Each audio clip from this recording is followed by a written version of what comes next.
Good morning, everyone. I'm going to call the meeting to order. Good morning. My name is Paul Ainsley. I'm the chair of the Scarborough Community Council. We have a quorum. I am now calling meeting number 8 to order. Welcome, everybody. Today's meeting is being held by video conference and in person at the Scarborough Civic Center in the council chamber. This meeting is also being live streamed at youtube.com/Toronto City Council Live. For the land acknowledgement, on behalf of my colleagues and staff, I would like to say that although we're meeting in different locations today, Community Council would like to acknowledge the land we're meeting on is the traditional territory of many nations, including the Mississaugas of the Credit, the Anishinaabe, the Chippewa, the Haudenosaunee, and the Wendat peoples, and is now home to many diverse First Nations, Inuit, and Métis peoples. We also would like to acknowledge that Toronto is covered by Treaty Number 13 with the Mississaugas of the Credit and the Williams Treaties signed with multiple Mississauga and Chippewa bands. I would just like to remind everybody, if you're registered to speak at today's meeting, please listen for me to call your name. I'll call speakers in the order that they appear on the list that I have. The list of speakers can also be viewed online by visiting the Scarborough Community Council page at the website toronto.ca/council and clicking on the speakers box for today's meeting.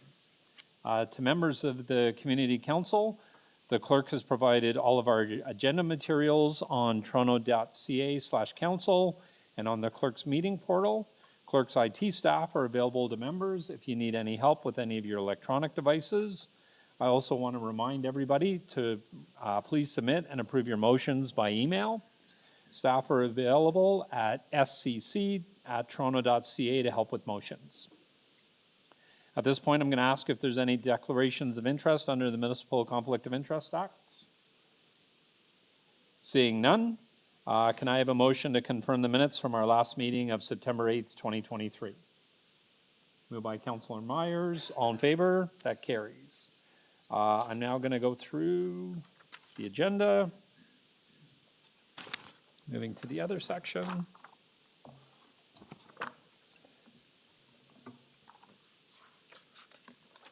Our first item on the agenda is SC 8.1, Scarborough Community Renewal Organization Update. There's going to be a presentation by their president, Larry Watmore, once we get through the agenda. SC 8.2, 3379 to 3385, Lawrence Avenue East, zoning amendment application, decision report for approval. There's deputants on this, so I'm going to hold that in my name. Number 3, 36 to 40 Ellesmere Road, zoning amendment application appeal report. Councillor Thompson. Thank you, Mr. Chair, and good morning, everyone. There is a motion, and if Ms. Martins has that ready, I'd like to just ask her to bring that forward. It's been prepared by staff. It's really just more administrative. And the issues that we had when this matter was last here have all been satisfactory to everyone, and I'm really delighted that we were able to convene that meeting and opportunity to fine-tune this particular development. And I'd like to move this motion that has been prepared by staff, and it's really about supporting staff to attend the OLT in order to finalize the agreement. So I'd like to move this motion and then basically to move the item and to thank staff for the collaboration and the great work of bringing it all together, as well as the applicant. We had some meetings here and we're able to fine-tune the application, and I think it's much more in keeping with respect to what's desirable for the community, and so I'm thankful for that, Mr. Chair. All right, thank you, Councillor Thompson. Councillor Thompson's motion's on the screen. Any questions of the mover? Seeing none, all in favor of the amendment? That carries. Item is amended. All in favor? That carries. Thank you. Our next item is SC 8.4, 673 Warden Avenue zoning amendment application and site plan control application. This is an appeal report in Ward 20. Currently vacant. My apologies. I'm on behalf of staff and the residents, I'm going to move the recommendations in this report. All in favor? That carries.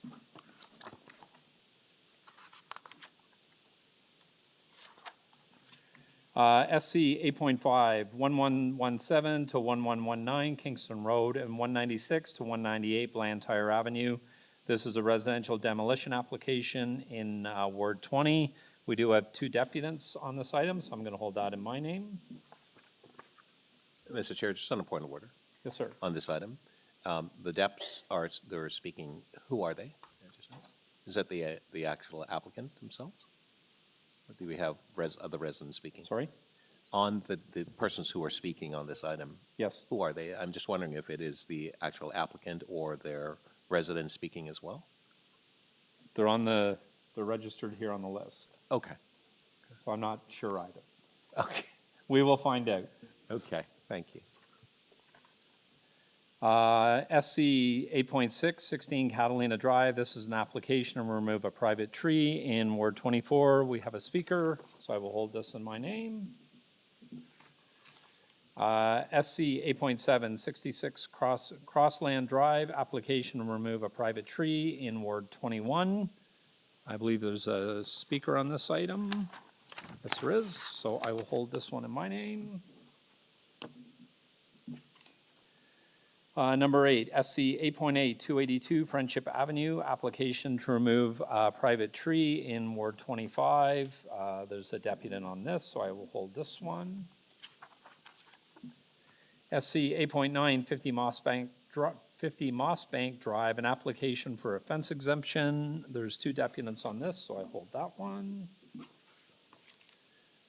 SC 8.10, 36 Springbank Avenue, an application for a fence exemption in Ward 20. We have a speaker on that one. I will hold that one. SC 8.11, Port Union Road, a road safety review in Ward 25. Councillor McKelvey? I have a motion. So this is just going to refer it to next community council because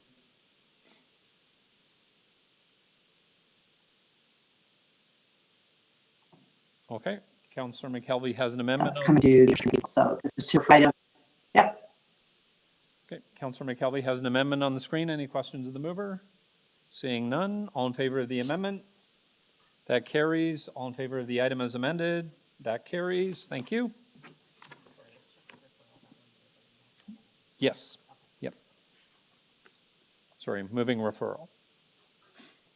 SC 8.12, Kingston Road to Orchard Park and Kingston Road at West Hill Drive, turn prohibition and local road speed limit reductions update for Ward 25. Councillor McKelvey? Moving staff recommendations Okay, Councillor McKelvey is moving the staff. and thank them for updating the report. Okay, all in favor of the staff recommendations? Carried.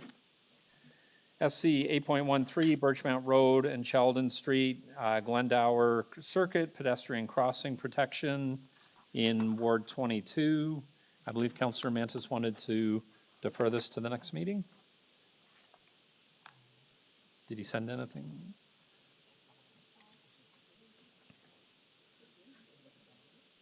I believe he wanted to defer it to next month. Yeah, so I'll move deferral until next month. Chair, although we're deferring, can we still ask questions on this? No, not if we move Okay, that's deferral. fine. Yep. Do you want to hold it down and ask questions and then move deferral? Okay. Yep, okay. So Hold Councillor that. Myers is holding number 14? 13. Sorry, 13.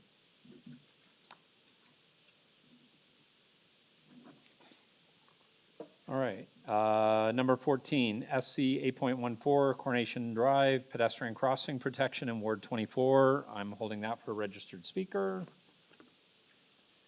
Number 15, Gilder Drive, pedestrian crossing protection in Ward 21. Councillor Thompson?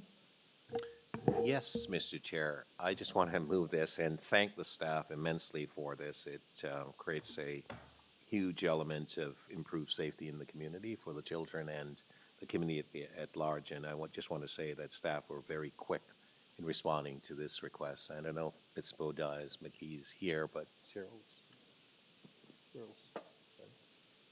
Sorry? Sorry? Hello, Councillor. It is Cheryl Buzide McKee. I am attending virtually. Well, I just wanted to thank you so much. I can't see you, so I understand that you are, as your voice has just indicated, that you are attending virtually. There you are. I want to thank you immensely and your team for this. It means so much to our community and to ensure that they're overall protected, and the residents of Gilder really appreciate it. So thank you on their behalf and mine as well. Thank you, Councillor. And Okay, move that. thank you, Councillor Thompson. All in favor of the recommendations for SC 8.15? That carries. SC 8.16, 3855 to 3863 Lawrence Avenue East Fire Route. And I'm moving a deferral of this until our next meeting. Moving deferral until our next meeting. All in favor? That carries. Our next item is SC 8.17, 56 Sandrift Square, application to remove a private tree in Ward 24, and I believe we have no deputy? I thought nope, all right. So I'm going to move the recommendation. Recommendation number 1, deny the request for a permit to remove one privately owned tree located at 56 Sandrift Square. All in favor? And that carries. Okay, we are back to item number 1. Larry, come on down. Larry's already down. SC 8.1, Scarborough Community Renewal Organization Update. Good morning. Welcome to Scarborough Community Council. And you can start whenever you're ready. Good morning. I do have a presentation, although I can't seem to get it on the screen and the mic's not working either. There we are. Okay, that's better.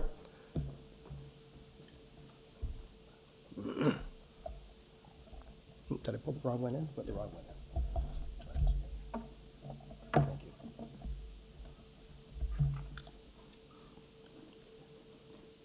Whoops. Much better. Okay.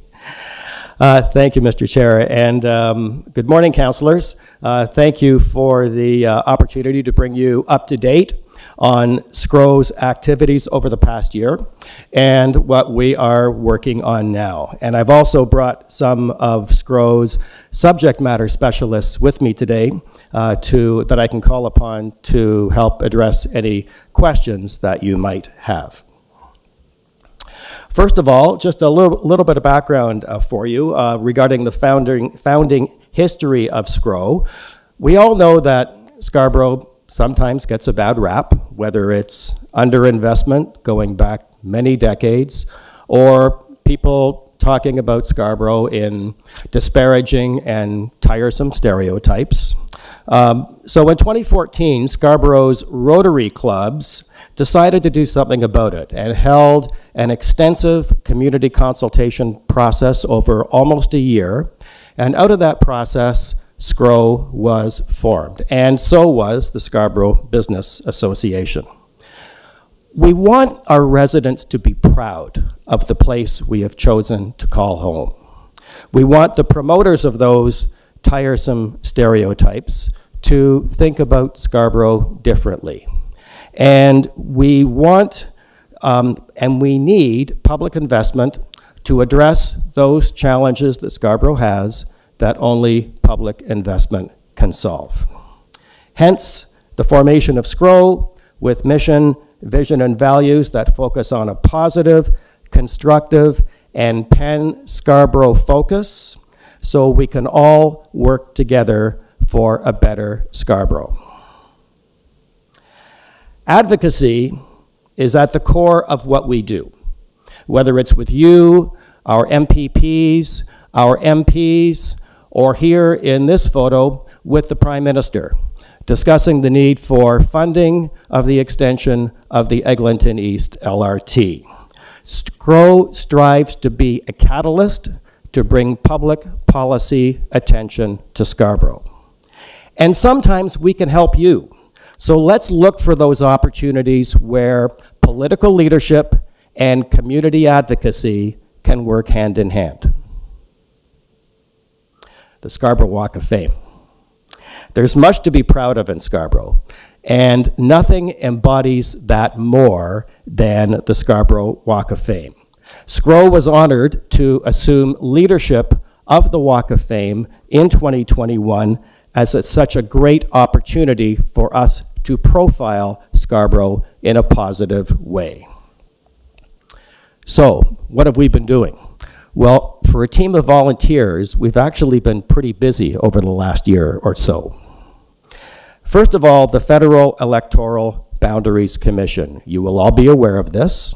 The initial report of the Boundaries Commission was tough on Toronto and on Scarborough in particular. SCRO was able to provide the leadership needed for a passionate, Scarborough-focused movement to find its collective voice. And our residents really came through. We didn't get all that we wanted, but the final report of the commission was a big improvement over the initial draft, for Scarborough at least, if not for Toronto as a whole. The official plan review. Last year, SCRO led one of the largest community consultations for our Plan Toronto. A Zoom call with more than 200 participants facilitated by one of our own skilled facilitators. It was great to see passionate Scarborough residents and leaders bring a range of Scarborough perspectives to the discussion. SCRO was also a leader in the Community Leaders Circle, a focus group of community agencies bringing an equity lens to the planning review. The mayoral by-election. SCRO hosted one of the highest profile and most watched debates in the mayoral by-election in collaboration with a team of Scarborough-focused organizations. Preserving employment lands. SCRO feels strongly about the protection of employment lands and the jobs they provide to our residents. We advocated for this at Planning and Housing Committee, and we're pleased that most of the employment lands under review in Scarborough continued to be preserved for employment uses. ConnectTO. Robust, reliable broadband service has become a baseline expectation for our businesses. And yet we don't always have it in Scarborough's business parks, as SCRO discovered in 2021 when we did our own research on this together with the Scarborough Business Association. City staff in the ConnectTO program asked for SCRO's assistance to help them develop their RFP for a pilot program. The pilot didn't proceed, but SCRO was happy to have been a helpful resource to city staff in this process. Connecting Scarborough organizations. SCRO has ambitious goals. Fortunately, though, we don't have to do it all ourselves as a group of volunteers. Here are some of the Scarborough-focused organizations that we've worked with over the past 18 months. On the mayoral debate, the official plan review, the Electoral Boundaries Commission advocacy, and the Scarborough Walk of Fame. And speaking of the Scarborough Walk of Fame, the 2022 edition that took place last fall, what a great event. Inductees from many walks of life who make Scarborough proud, including, in this picture, Poet Laureate Randell Adjei, who is now a volunteer leader with us in the Scarborough Walk of Fame, and Aisha Farman Khan, one of our Rising Star inductees. And of course, Lily Singh, a Scarborough native who has become an ambassador for Scarborough on the world stage. Emerging priorities that SCRO is working on now, starting, of course, with public transit. We're all grateful that the Scarborough subway is now well under construction, but we are going to need so much more. And we need to get going on that now, given the long lead times for consultation, engineering, design, construction, and of course, funding.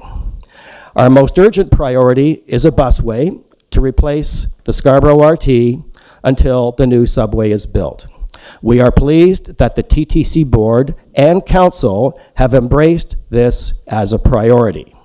We also need to consider public realm uses for the right-of-way once it is no longer needed as a busway. We discussed this with the TTC board when we debuted to the board in this chamber a couple of weeks ago. And we need to get moving on the extension of the Eglinton East LRT, which we're now calling the Scarborough LRT, because that's what it is. Council has already made a $1.2 billion commitment to this project, which is substantial, but we know that the final price tag for this project is likely to be north of $4 billion.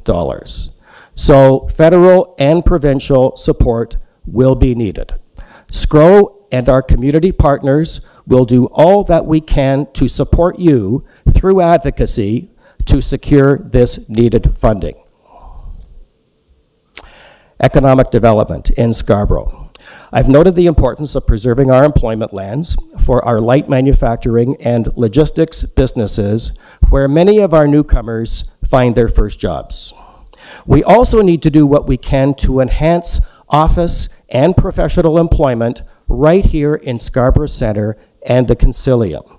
We know that market forces have not always been favorable to commercial tenancies here, but that should change once the Scarborough subway is completed and we can finally realize the commercial potential of this area, just as the Yonge Street subway became a catalyst for commercial development at the North York Centre 3 decades ago. Building complete communities. Scarborough is going to shed its skin over the next 30 years as condos replace plazas and strip malls. But we need to do this in a way that conforms to complete community principles, which can be difficult when market forces incentivize the building of condos above all else. This can only be done through planning policy that supports this kind of balance. We're also going to have to manage the consequences of gentrification. Food deserts have had profile in the media recently, specifically in Southwest Scarborough. And the ongoing teardown of our aging and unloved strip malls may be great for wealth creation, but we're going to lose the affordable commercial rents that have helped to incubate so many new businesses, especially for our aspiring newcomers. We will need to do all we can through planning policies to manage market forces that promote gentrification, but which result in social and economic dislocation. And finally, the 2024 Scarborough Walk of Fame. Our next celebration day next door at the Scarborough Town Centre is April 10th, 2024. Please mark your calendars. Your invitations will be coming shortly from me and from Glendower Maker, who is now the new chair of the Scarborough Walk of Fame and a Scarborough Walk of Fame inductee, I might add. We've also issued an invitation to the mayor to bring greetings from the city that morning, just as Mayor Tory did at our 2022 event. Thank you for your time, and happy to take questions if you have any. All right, thank you, Larry. Questions of the deputant? Councillor Myers? Thank you, Chair. Through the chair, thank you, Larry, for coming. I always find your deputations to be very informing. You know, you had mentioned something interesting about the need to preserve commercial office space as a place for employment and growth, particularly for newcomers and those looking to start businesses. As you may or may not know, Council, the next Planning and Housing Committee, we will be exploring the potential for allowing office conversions into housing. Have you given any thought to this? This is the kind of tension that we are really going to have to find a way to manage, because if this becomes a zero-sum game where we lose employment in order to gain housing, we solve one important problem by creating another one. Because there's no point in having places for our new residents, and we know there's many coming over the next 30 years. We're expecting about 700,000 more residents to come to Toronto in the next 30 years. At least that's what the direction your staff's been given by the province. And realistically, at least 150,000 of them are going to come to Scarborough. So we recognize there is a need for housing for more residents. But if all we're doing is providing a place for them to live, but no place to work, then that feels like a very incomplete solution. And we're all mindful of the fact that when Scarborough was first developed back in the day, it was developed as a bedroom community. You lived in Scarborough, but you didn't do anything here. You went downtown, you went elsewhere to work, to experience amenities. And we've worked hard over the last 30-odd years to transform Scarborough to be something more substantial than that, where it's closer to a complete community. We got a long way to go, but we're making progress in that direction. And I would hate to think that because of, I mean, we're all recognizing the housing issue is an imperative. Nobody disputes that. But if there isn't balance brought forward to the need not only for more housing, but also the need for more employment opportunities so that there's a place for our new residents to work, then I think that will be a missed opportunity to create a more complete community for Scarborough, and to repeat, may end up solving one problem by creating another. Thank you very much. Thank you, Councillor Myers. Other questions of the deputant? Seeing none, I just wanted to ask Larry about what SCRO's doing. You talked about supporting the business community in Scarborough. I was just wondering what your engagement is with our economic development staff around creating business improvement areas in Scarborough. We're We have very few of them. Yes, and we know that's a priority here, and in particular, a priority for you, Mr. Chair. We do, in fact, have ongoing relationships with your economic development staff, in particular through Ian Brown, and also with the Scarborough Business Association, where we have people on our board and committees who are also deeply involved in the Scarborough Business Association. So we try and work in collaboration with city staff and with the Scarborough Business Association to advance that objective. We recognize that the traditional BIA model has not worked well in a suburban context, and we also recognize that you are being a catalyst for trying to find a different kind of model that can work in a suburban context, and we're very supportive of trying to be experimental, try different models that can create something analogous to a traditional BIA in Scarborough, which could probably be exported to North York and Etobicoke as well, to provide the kind of support that's needed so our retail businesses can prosper and be a destination point for our residents. Great. All right. Thank you, Larry. Any other questions of the deputant? Thank you very much. Really appreciate everybody coming in this morning and all of your hard work and dedication for keeping Scarborough on everybody's radar. It's very much appreciated. Thank you. Thank you for your time. And can I have a motion to receive their presentation? Councillor Myers, all in favor? That carried.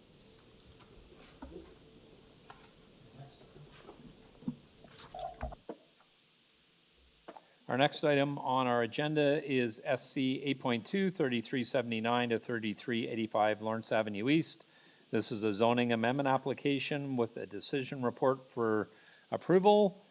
We do have deputants listed, and we have a number of deputants this morning. I just wanted to let everybody know for deputations, everyone that's listed is entitled to make a 5-minute presentation. You'll see the timer more than likely up on the screen there, so you'll know how much time that you have left, or I think in front of me here. So you have 5 minutes to make a presentation. Each member of Scarborough Community Council has up to 5 minutes to ask each deputant questions on what they're speaking about. Once we've heard all the deputations on a given item, we do what's calling bringing it back into Community Council, where each councillor can ask questions of our city staff on that item for up to 5 minutes. After that is done, each councillor here can speak on that item for up to 5 minutes or move a motion on that item, and then we vote on all the material that's before us on any given item. So our first item, the first speaker is Carly Forrester with Kindred Works. Carly's online. Carly Forrester, can you hear us? Morning, Carly. You have 5 minutes whenever you're ready.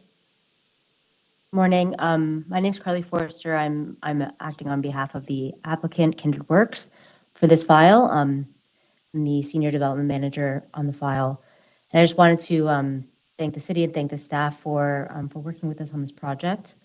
And so we're proposing a new building, 10 stories along Lawrence and Green Cedar Avenue, containing 112 units. So we've been working with staff on this for over a year for the zoning application, and we're hoping to proceed with the site plan by the end of the year. Happy to take questions from councilors if needed. Okay, thank you, Ms. Forrester. Any questions of the deputant? Councillor Myers? Thank you, through the chair. Thanks for coming in today. Can you please explain a little more about Kindred Works and how you partner with churches to create new affordable rental housing? Yes, thank you, Councillor, through the chair. So Kindred Works is a company that was established. We're the development manager working with United Property Resource Corporation, which was a company that was developed and created out of the United Church of Canada, that was established because there was a need by United churches specifically at the time to understand their real estate value and sort of navigate the real estate process. So through the report that was done in 2017, United Property Resource Corporation was created to work with United Churches to help them develop and maintain and manage their real estate. Through that, Kindred Works was established to act as the development manager. And now we work with not just United Churches, but also other denominations and other nonprofits throughout Canada to help them develop housing on their properties and to help them maintain their churches or their community assets as well, to keep them within the common good and keep them open to the public as the world changes and maybe they're not as well maintained through their original purpose. Thank you. So you had to get a rezoning on this site. We have a lot of old churches and faith-based lands in Scarborough that want to do affordable housing like your project. How was the planning process accelerated for you at the city, and how long did it take? Yeah, thank you for that, through the chair. So we worked with, we're working with this property specifically, and then we have another property on Lawrence and another one on Pharmacy that have been all submitted to Scarborough Council. This project was submitted in January of 2021 originally, and then sort of put on hold during the election just as things were a little bit more up in the air. But we've worked with staff through Concept of Keys and have had a fairly good relationship with them and very responsive to some of our questions and through comments. So I thought it went fairly well with staff, and I think it was a little bit accelerated compared to other projects that I've worked on in Toronto that weren't done through Concept of Keys. Great. So it was done through Concept of Keys. Can you explain how Concept of Keys helped this project? Yep, absolutely, through the chair. So we had a dedicated case manager or project manager on the file that should there have been should I have any specific questions, or if there was anything that seemed like confusing or where we were getting the same comment a few times, then I went to myself or our planning consultant went to our case manager on the file and had a just quick discussion. Then we had if needed, a meeting was held really quickly with staff to figure out what was happening or try to alleviate some of those concerns. And rather than emails back and forth and phone calls and broken telephone, there was just a quick gathering of the group to make sure everyone is understanding what's happening. Great. And what kind of taxes and fee waivers did you get from the City of Toronto to help make your project viable? Absolutely, through the chair. So I'm sure everyone here is aware it's very difficult to build housing. It's extra difficult to build below market housing. So in 2022, United Property Resource Corporation and the city entered into a memorandum of understanding to reduce application fees for 7 projects for United UPRC, as well as reduced parkland dedication and reduced property taxes. So up to now, we've received a 30% reduction, which is in line with the 30% of the units being available below market for our zoning application fee. And we're still working with the Housing Secretariat's office through the Open Door program to have a reduction on parkland and development charges. Obviously, that may change as Bill 23 comes a little bit more forward, but up to now, that is our current understanding. So those have been the waivers to date, and we're still working with staff to finalize that exact number. Thank you. And just one quick question, final question.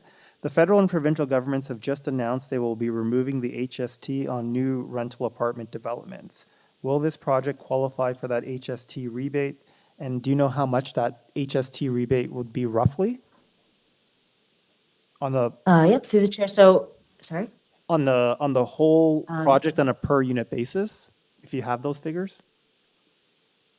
Yep, absolutely through the chair. So we do qualify for that rebate.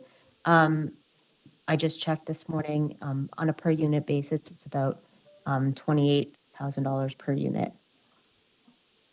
Great, thank you. Okay. Thank you, Councillor Myers. Other questions of the deputant? Councillor Thompson? Thank you very much, Mr. Chair. Just a few questions for the deputant. And thank you. You have two projects in my ward, Lawrence and pharmacy. You referenced the pharmacy.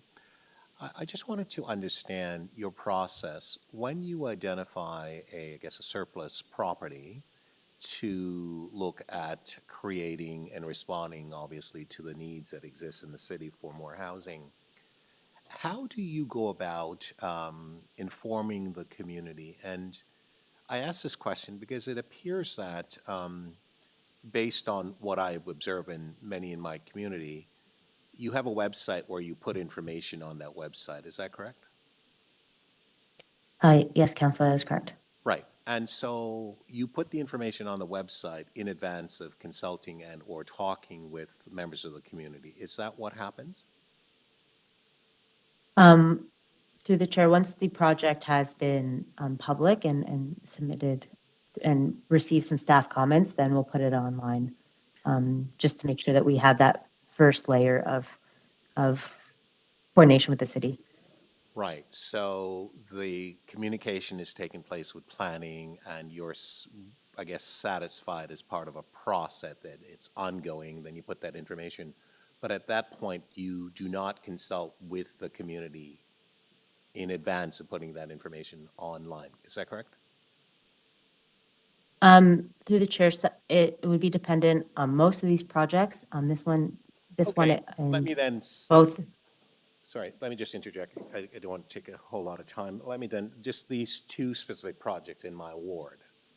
The community is very concerned with respect to the process because it appears that through your process, information was put online out in the public domain without any discussion with the immediate community, and that created a huge amount of problems. I'm wondering, can you re-examine your process so as to allow for either a sort of a tandem approach in which the discussion with staff and discussion with the community in terms of informing them prior, because what happens is it creates this huge challenge where you have your website established, people are talking amongst themselves, but there has been no discussion with the community in general. I'm just wondering if you could review your process in order to minimize the concerns that people generally, that comes about as a result of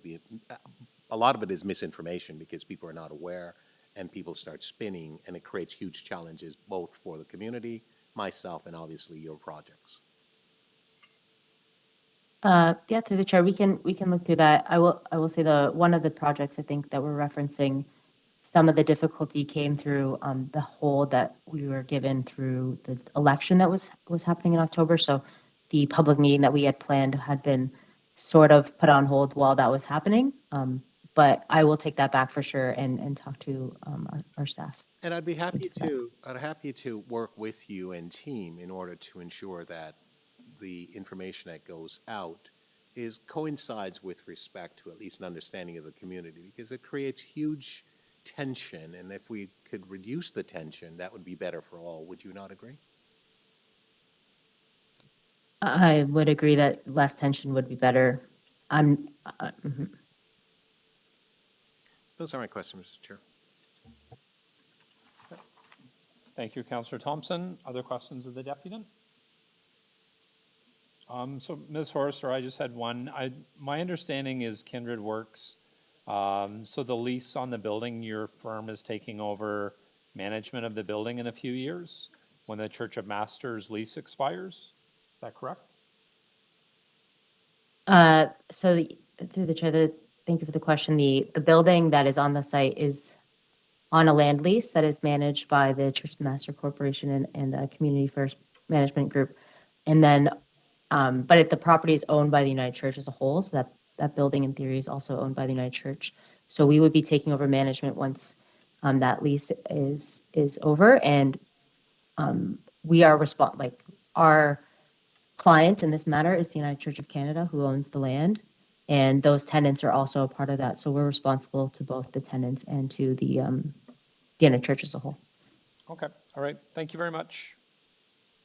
And I believe those are all the questions for you. Thank you. Our next deputy Thank you very much.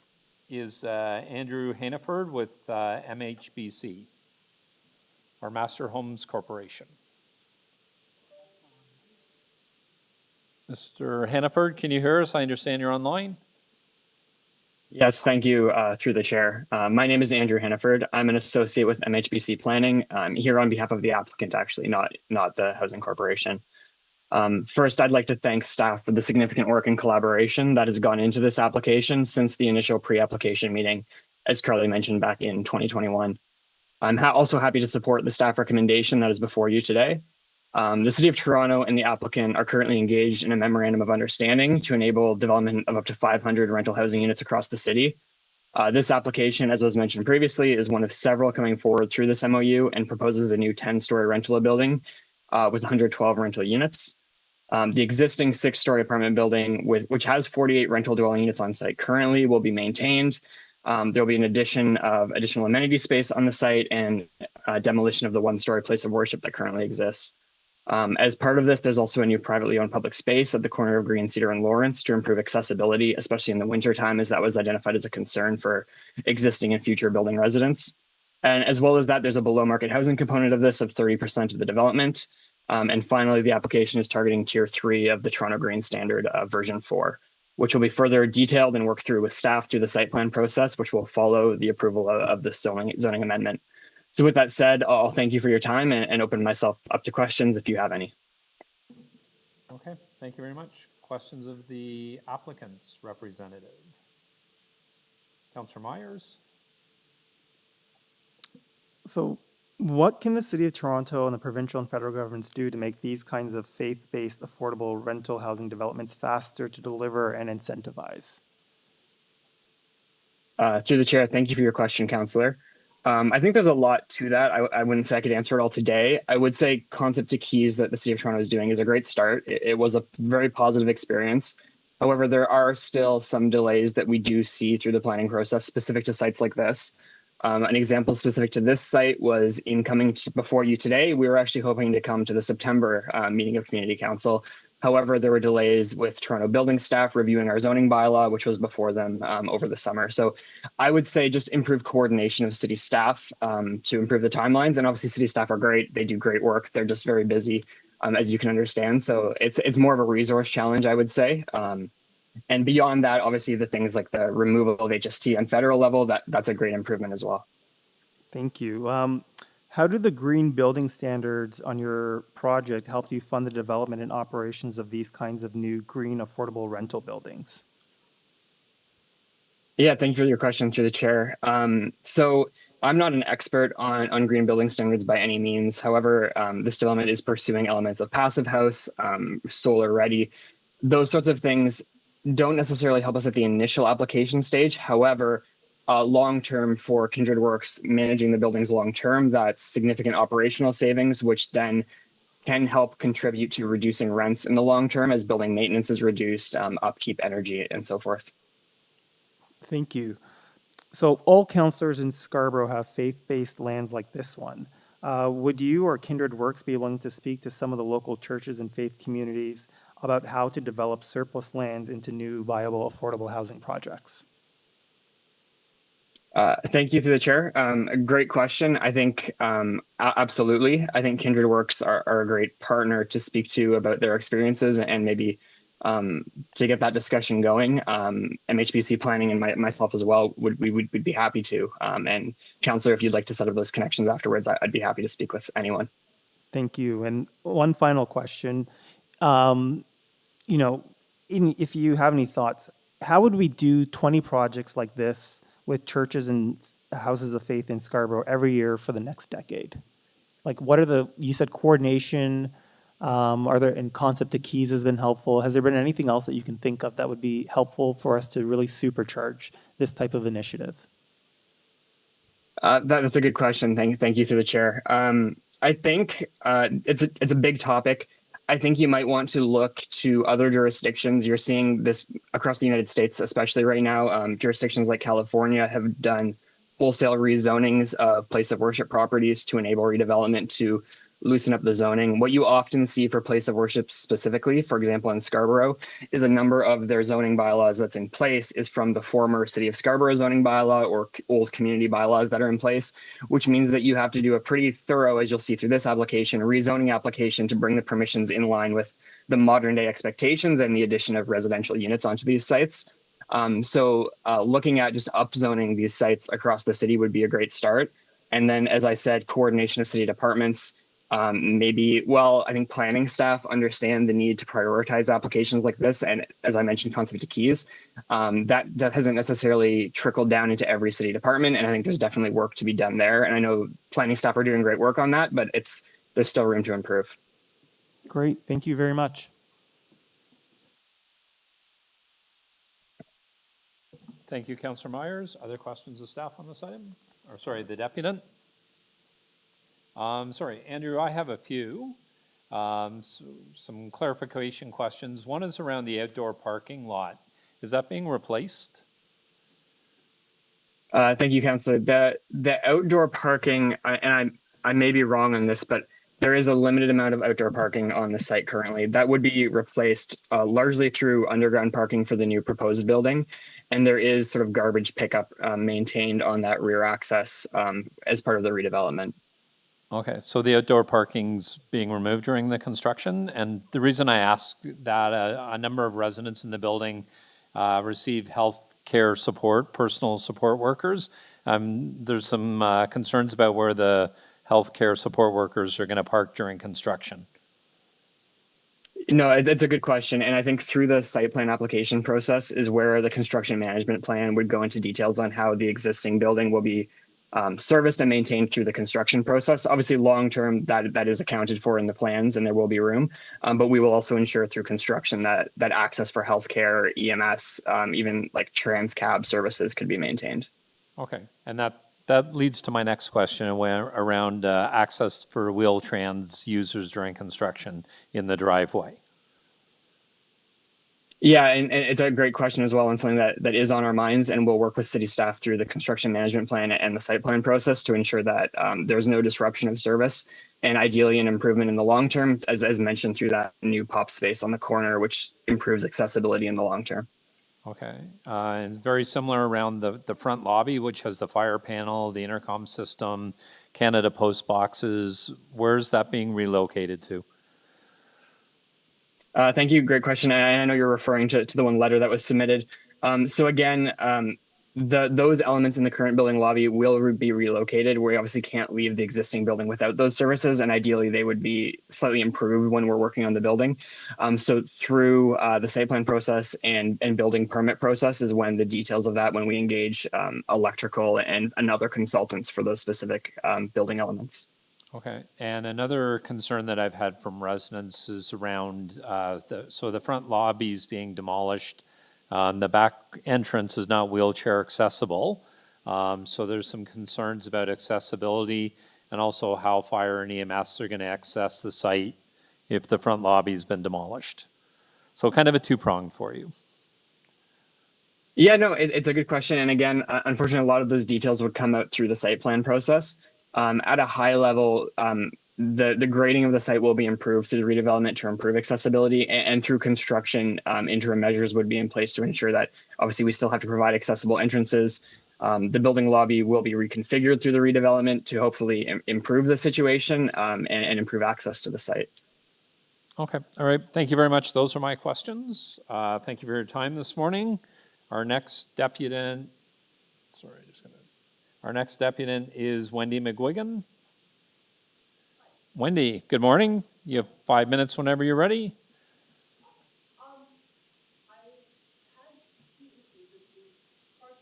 Sorry, could somebody turn on Wendy's, show Wendy how to use, there we go. Thank you.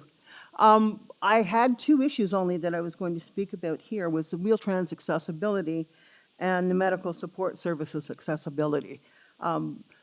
Some of my questions have been addressed by Andrew Hannaford, but my question, it also brought up more questions from what he said, and that is that the residents were not consulted about any of the viabilities of the resolutions to this. And so I've run into the problem before, like I personally use a wheelchair, in that when somebody who doesn't use a wheelchair comes up with an idea of how to solve an accessibility problem, it doesn't always work for the people with the accessibility issues. For instance, if there's an accessible place for Wheel-Trans to come at the corner, right? How do we get out of the building in the wintertime to the front and make it to that corner? Currently, we go through, most of the people in the building go down to the underground parking, through it, and out the garage door into the driveway to pick up our Wheel-Trans, right? Driveways are always shoveled. Sidewalks are not. Okay? Even roads down Green Cedar Circuit, often it's 3 days before a wheelchair, a walker, or somebody with a cane can cross that street. That's why the driveway is used by most people for Wheel-Trans. Without knowing these Sorry, Wendy, to interrupt. Sorry, the sidewalk in front of the building on Lawrence Avenue in the winter? Yes, I've phoned a number of times to try and have it cleared, and it will go days, or it'll be very badly cleared in front of the building, to the side of the building, the road that we're to the mall across the street. Okay. Many times, it's been 3 or 4 days, I can't get out of the building except by Wheel-Trans. And that, the only way I can get out of the building by Wheel-Trans is because it does come down the driveway in the back. It's not feasible for the people within the buildings, even in the new building, to have a spot on the corner for Wheel-Trans. So I think more community consultation about resolutions should be involved. Okay, now I'll go and read what I had originally set up to read. And just let me get my glasses on. Okay, I also have copies of what I'm going to say here. Okay. Hi, my name is Wendy McGuigan, and I live at 3379 Lawrence Avenue East. And as you can see, I am alternately abled person. First, let me say that I applaud the erection of this proposed building. In the current climate of affordable housing needs, this project strives to lessen the need, and I applaud the inclusion of accessible units the building will include.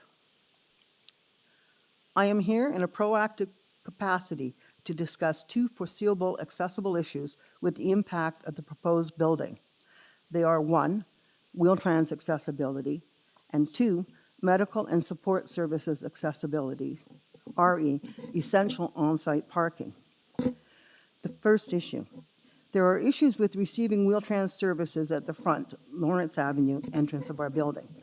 The heavy flow of traffic on a Scarborough main artery and the proximity of the traffic light at the corner of Green Cedar Circuit and Lawrence Avenue East make accessing Wheel-Trans in the front of the building dangerous. It's both dangerous for the traffic and for the users. It is both dangerous and traffic obstructive to use the front entrance for Wheel-Trans service. And I think that the traffic will be getting more as we go along and as time goes for Lawrence. As a result, tenants in the building use the garage entrance and driveway to utilize Wheel-Trans. The current plans for the new building removes all outdoor visitor parking spots. Wheel-Trans buses utilize outdoor parking spots to turn around and leave the driveway. Without the use of the outdoor parking spots, the Wheel-Trans buses will not have the necessary space to perform three-point turns to leave the driveway. The second issue, it is necessary for disabled and senior citizen residents of the current building, and will be necessary for disabled and senior residents of the proposed building, to utilize medical and support services. Services such as visiting nurses, occupational therapists, personal support service workers, homemakers, food delivery, and other services as needed. These services are used on a regular basis. Many of the service workers and providers utilize vehicles, both cars and trucks. Removing the current outdoor visitor parking spots and reducing the number of visitor parking spots allotted to the two buildings will create an issue that has already been encountered by residents. Visitor parking spots can be quickly filled, leaving no spots for the necessary medical and support service workers and providers. Service workers and providers are not allowed to park off-site when delivering services. This is as a result of various issues, such as rules and coverage of Workplace Safety and Insurance Board. That's Workman's Comp won't allow it. Agency regulations and insurance coverage, and agency personnel scheduling. With the removal of the current outdoor parking spots and the reduction of visitor parking spots for the current building and reduced necessary visitor parking spots for the proposed building, the denial of services as a result of lack of parking for medical and support services will increase.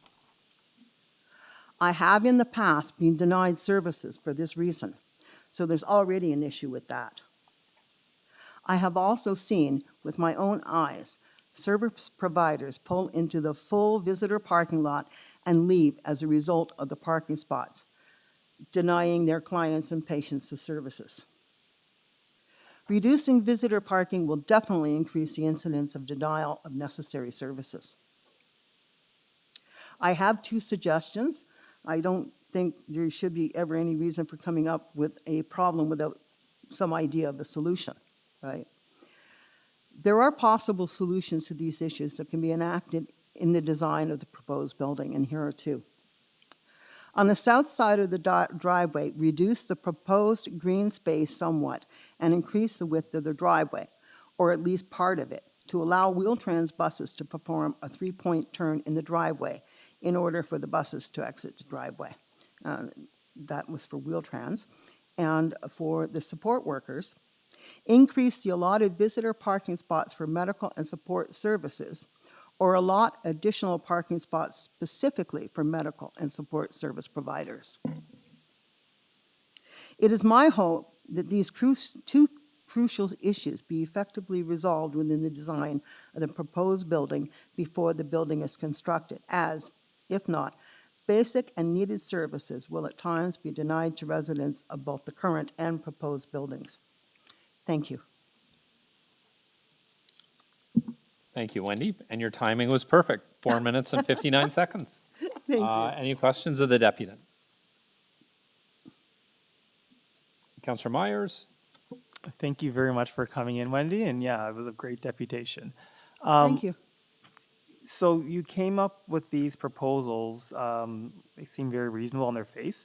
Have you had an opportunity? I'm just looking at some of the correspondence between you and other residents that you don't feel like you've had an opportunity to share this with either the city or the consultations, partially due to COVID restrictions. Oh, no, this was shared at the first meeting. I just have never heard of any kind of resolution Got it. that would actually work for the disabled. Okay, thank you. Okay, thank you, Councillor Myers. Other questions? Seeing none? Thank you, Wendy. I've got your presentation. Certainly going to bring it back through the process and get these issues resolved for yourself and your neighbors. Thank you very much for coming in this morning. Thank you all. Okay, our next deputant on this item is Robert Fletcher, President of the Board of Directors of the Church of the Masters Home Corporation.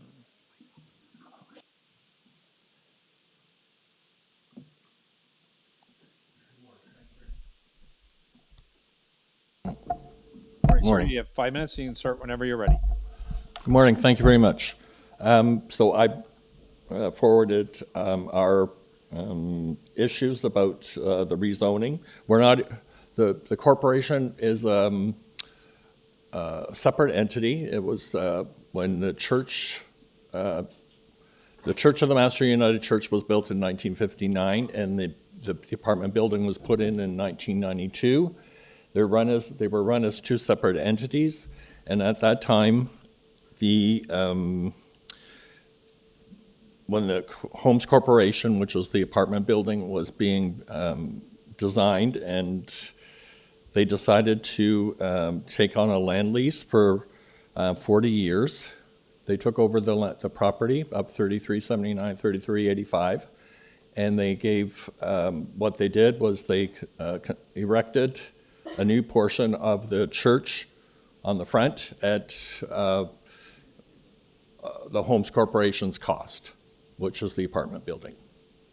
The building, we have had discussions with Kindred Works, and we weren't getting any really final answers until just a week ago, when we noticed that they were going to demolish a lot of our frontage, like our community room, which is named, we're saying it's historic. It's named after the first president of the corporation, and the building is named after the minister emeritus who pushed to have this building put up on the property. So we're very concerned about the tenants, as Wendy was talking about the tenants, and how all this is going to affect when the construction with the demolition of the thing and reconstructing, and the front entrance. We discussed about the fire panel. I'm just going to make one note that I think Councillor Ainsley, you asked about the land lease. We were told in a conversation that the land lease could be extended.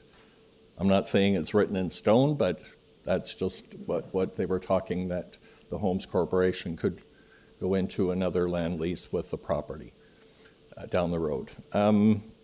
So we're addressing basically our concerns about nothing to do with putting the affordable housing in there. We're looking, we were looking forward to it, but it was just, we just wanted this noted in this application that when we go into the process of doing the construction, and they're supposed to be hiring a construction manager within the next 3 or 4 months, possibly, and we want to know exactly where we stand, because we have, what I'm saying basically is, this is a unique situation where the United Church, the original United Church, and the apartment building are, it's unique because they have many common areas where they're joined. Like our community room, there's a long wall which would go from probably the staircase over to probably just the other side of me. That basically once they pull the church out, that wall's gone. They'd have to brick it on the outside somehow or something, but they're tearing the whole part down. And then there's we're losing revenue by possibly taking out the laundry room for the tenants and putting them, where are they going to go and do their laundry, other than like they'd have to go across the road. So we're losing that revenue, and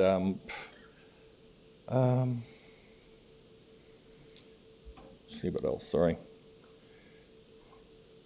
Like, we want to work with Kindred Works, but I think we really have to have straightforward answers, and so myself, we're a board of 4 volunteer people, And we run, we have property management, and then we oversee the property management of the building. And so we're meeting on a daily schedule, but we also have a former membership, which we're arranging for them to meet with Kindred Works, and then after that process, then we're going to address the tenants. Okay, thanks. Thank you, sir. Questions of the deputant? Seeing none. So, Mr. Fletcher, I have a couple. Sure.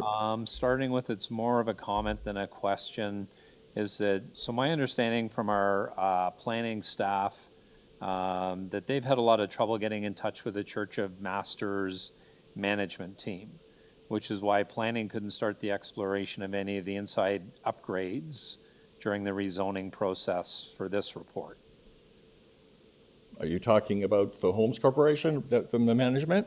Talking about the Masters Corporation, Okay. Church of Masters, So Church of the Masters. Who is So my understanding from The my City of planning Toronto staff or is they're Kindred having Works? trouble getting hold of your management team, which is slowing things down. So I'm going to leave that with you. okay? And then issues within the building. Church of the Masters is ultimately responsible for upkeep of the building for residents. Yes, we are. Yeah. So I'm going to read you off a quick list of issues that I've had complaints about to my office about. So hallway vents on all floors have either been turned off or they're no longer working. Okay.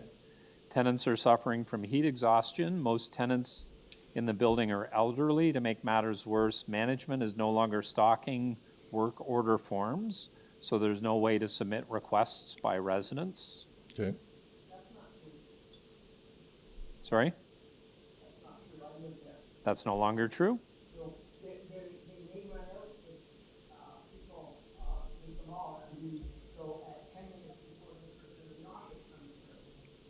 Okay.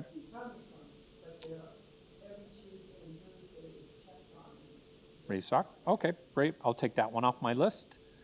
Tenants cannot do laundry as the air conditioner has not been functioning for 2 years. It's supposedly the building's cool room. Okay, so on that one, I'll tell you that there's a new air conditioner going in next week. So Wendy? a lot of the things, Okay, this year wasn't so bad. It was, okay. okay. The next one I have on my list is garbage bins, including the waste bins throughout the property are not being collected frequently. Not being, Garbage bins aren't being emptied properly or on a frequent basis. no, not, as far as I know, they are. Okay. A lot of that, okay, go ahead, The sorry. next one on my list was snow removal, which Wendy brought up. So I'm just making sure you're aware of those issues since I have you. Okay, so the snow removal, we've just gone through renewing our contract for the snow removal, and we've stipulated to the person that got the contract that about the accessibility at the back. That's basically what most of the tenants were complaining about, the first floor back exit and the fire doors at the back, the one fire door. So right. they have included it into their proposal, and it's confirmed whatever within the next. Okay. A lot of the stuff that you're talking, can I just address? Okay, so the building is aging, and we did have a former property management company that basically it's not your fault or the tenant's fault. It's basically it was the board of directors that basically said don't have time because they were only working 1 day a week, basically up to the property. We have a new property management company since the last couple of years. They're in the office basically 2 days a week. We have we're addressing all kinds of issues. We can only do, we've gone through renovations of Yeah, well, I dealing with thought I'd take this tenants. opportunity as the city councilor for the area to raise these issues because I get No, complaints I from understand that, residents, so. yeah. All I right, understand, whatever, but I'm just saying we've addressed. okay. Thank you for your time this morning. Okay, thank you you. very much. The last deputy on this item is Jane Denali, Supervising Property Manager, Community First Development Incorporated. Is she online?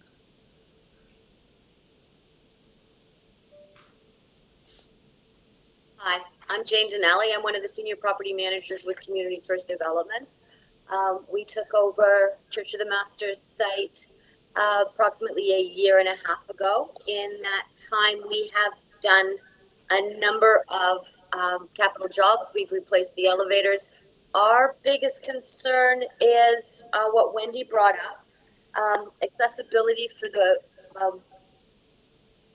wheelchair people when these renovations commence. And as Bob mentioned, we are not opposed to the new construction. The comment that was brought up that they haven't heard back from the Homes Corporation, any emails that have been received from at Church of the Masters have been replied to. Any phone calls that have come in have been responded to. Any requests from Kindred Spirits or the other organizations requesting access have been responded to. So I'm not too sure what they're going on about. We are concerned when the renovations start with regards to fire safety. If they are taking away the front foyer, what happens to the emergency exits in the building? So if the fire panel goes off, the elevators go down, then the people in the wheelchairs cannot exit out the front door, which is where the ramp is. So that is a huge concern. So we are aware of that.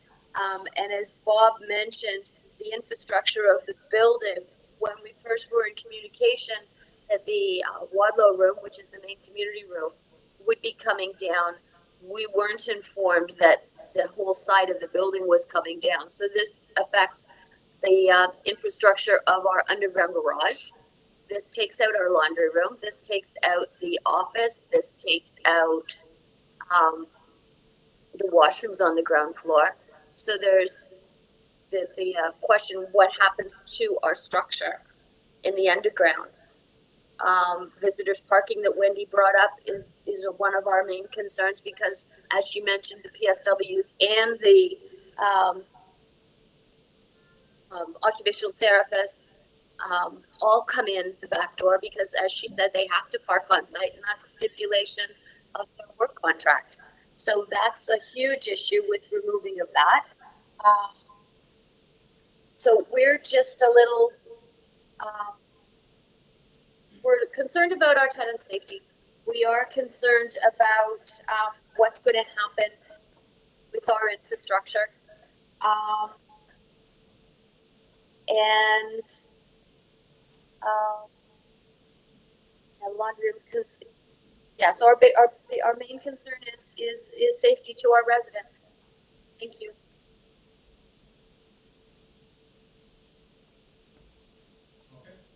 All right. Thank you, Jane. Any questions of the deputy? Seeing none. Thank you very much. We'll now take it into committee. Questions of staff on this item? Councillor Myers? Thank you. Through the chair. So just regarding the issue of sort of providing enough space for the maneuvering of wheel-trans and increasing potentially the allotted visitor parking spots for medical and support services. Well, particularly the first one, because I'm TTC chair. Has any work been done on that, or how have those considerations been incorporated into the plan?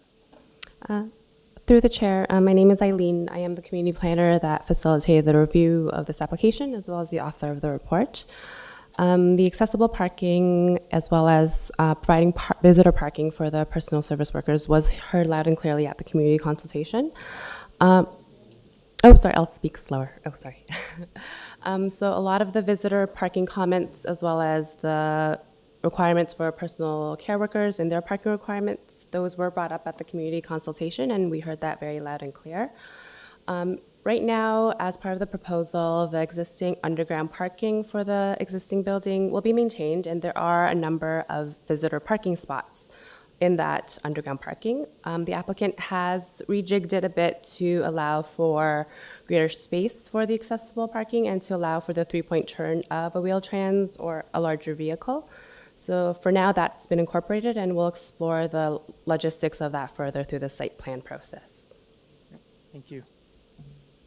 I'll let you ask this. All right, thank you, Councillor Myers. Councillor, any other questions on this item? Seeing none, speakers on this item? Seeing none, I do have an amendment on this item that I think takes into encapsulates a lot of the concerns that we've heard from residents, so that the recommendation number 3 be amended by adding work out proper logistics on site during and post-development to ensure wheel-trans pickup and drop-off accessibility for the residents at the existing building and the new development, front lobby wheelchair accessibility, front lobby amenities accessibility, laundry room accessibility, visitors and support staff parking access, and emergency service accessibility, all to the satisfaction of the chief planner and executive director of the city planning. Any questions of the mover? Seeing none, item is amendment before us. All in favor? That carries. Item is amended. All in favor? And that carries. And I'll thank you, everybody, for coming in this morning and speaking on this item. Our next item on our agenda is SC 8.5, 1117 to 1119 Kingston Road and 196 to 198 Blantyre Avenue. This is a permit approval for a residential demolition application. We have 2 registered speakers. The first speaker is Adam Rogers. Adam Rogers here or online? Online, okay.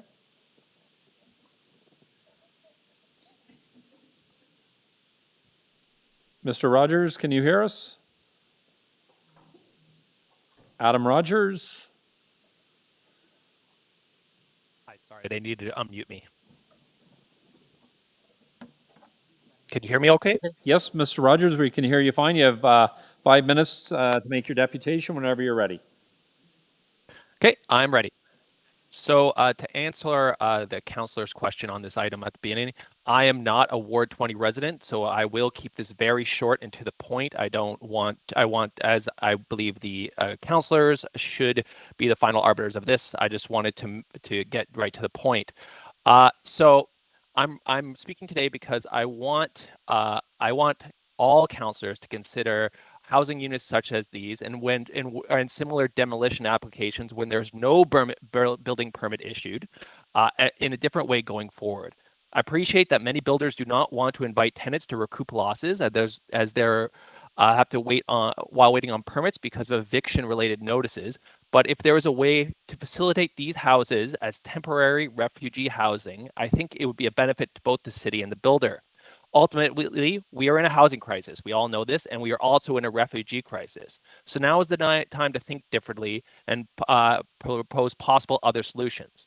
Normally, I would defer to the councillor for insight to this particular housing unit, but as Ward 20 does not have a current councillor until November 30th, I highly recommend deferral of this decision until at the earliest January 19th community council to give the new councillor time to review this file and speak to the suitability of this demolition.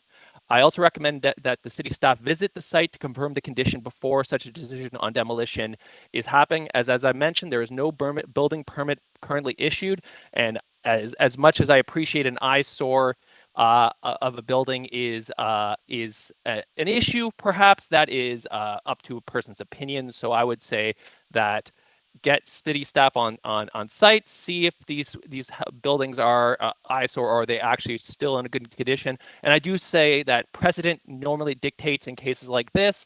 If there's no building permit on the horizon we are aware of, generally we would not accept these permits, but I suggest a deferral until the new councillor comes in and they can make a decision with the rest of the community council. I'll leave it at that. If you want to speak, I can stay on, but otherwise I'm sure you want to get to the next person. Okay, thank you, Mr. Rogers. Questions of the deputant?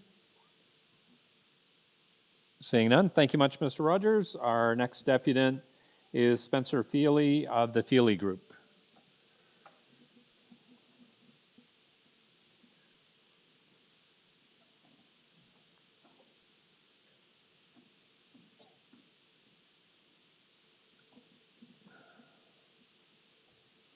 Morning, sir. You have 5 minutes whenever you're ready. Good morning, Council. Thanks for hearing our application today. These houses aren't usable for repair. They are inhabitable and there are structural issues with them. When we purchased the property last year, the previous owner never restored the properties because they weren't usable, and a lot of these properties were vacant for a number of years. When we closed on the property last year, we closed with taking possession. The property is entirely fenced off. Upon us closing on the property, we've installed security cameras, have 24/7 monitoring. Oh, thank you. We've dealt with numerous break-ins at the property. So the request to have early demolition would help us with our SPA submission, which is ready to go. There's just a few recommendations throughout our 3 submissions of PAC meeting where city staff is requesting we, with the redevelopment, implement geothermal to the building. And in order to do this, we need to perform a conductivity test on the site in various locations. A number of these locations are within the building footprints, and we can't do so with the buildings there for obvious reasons.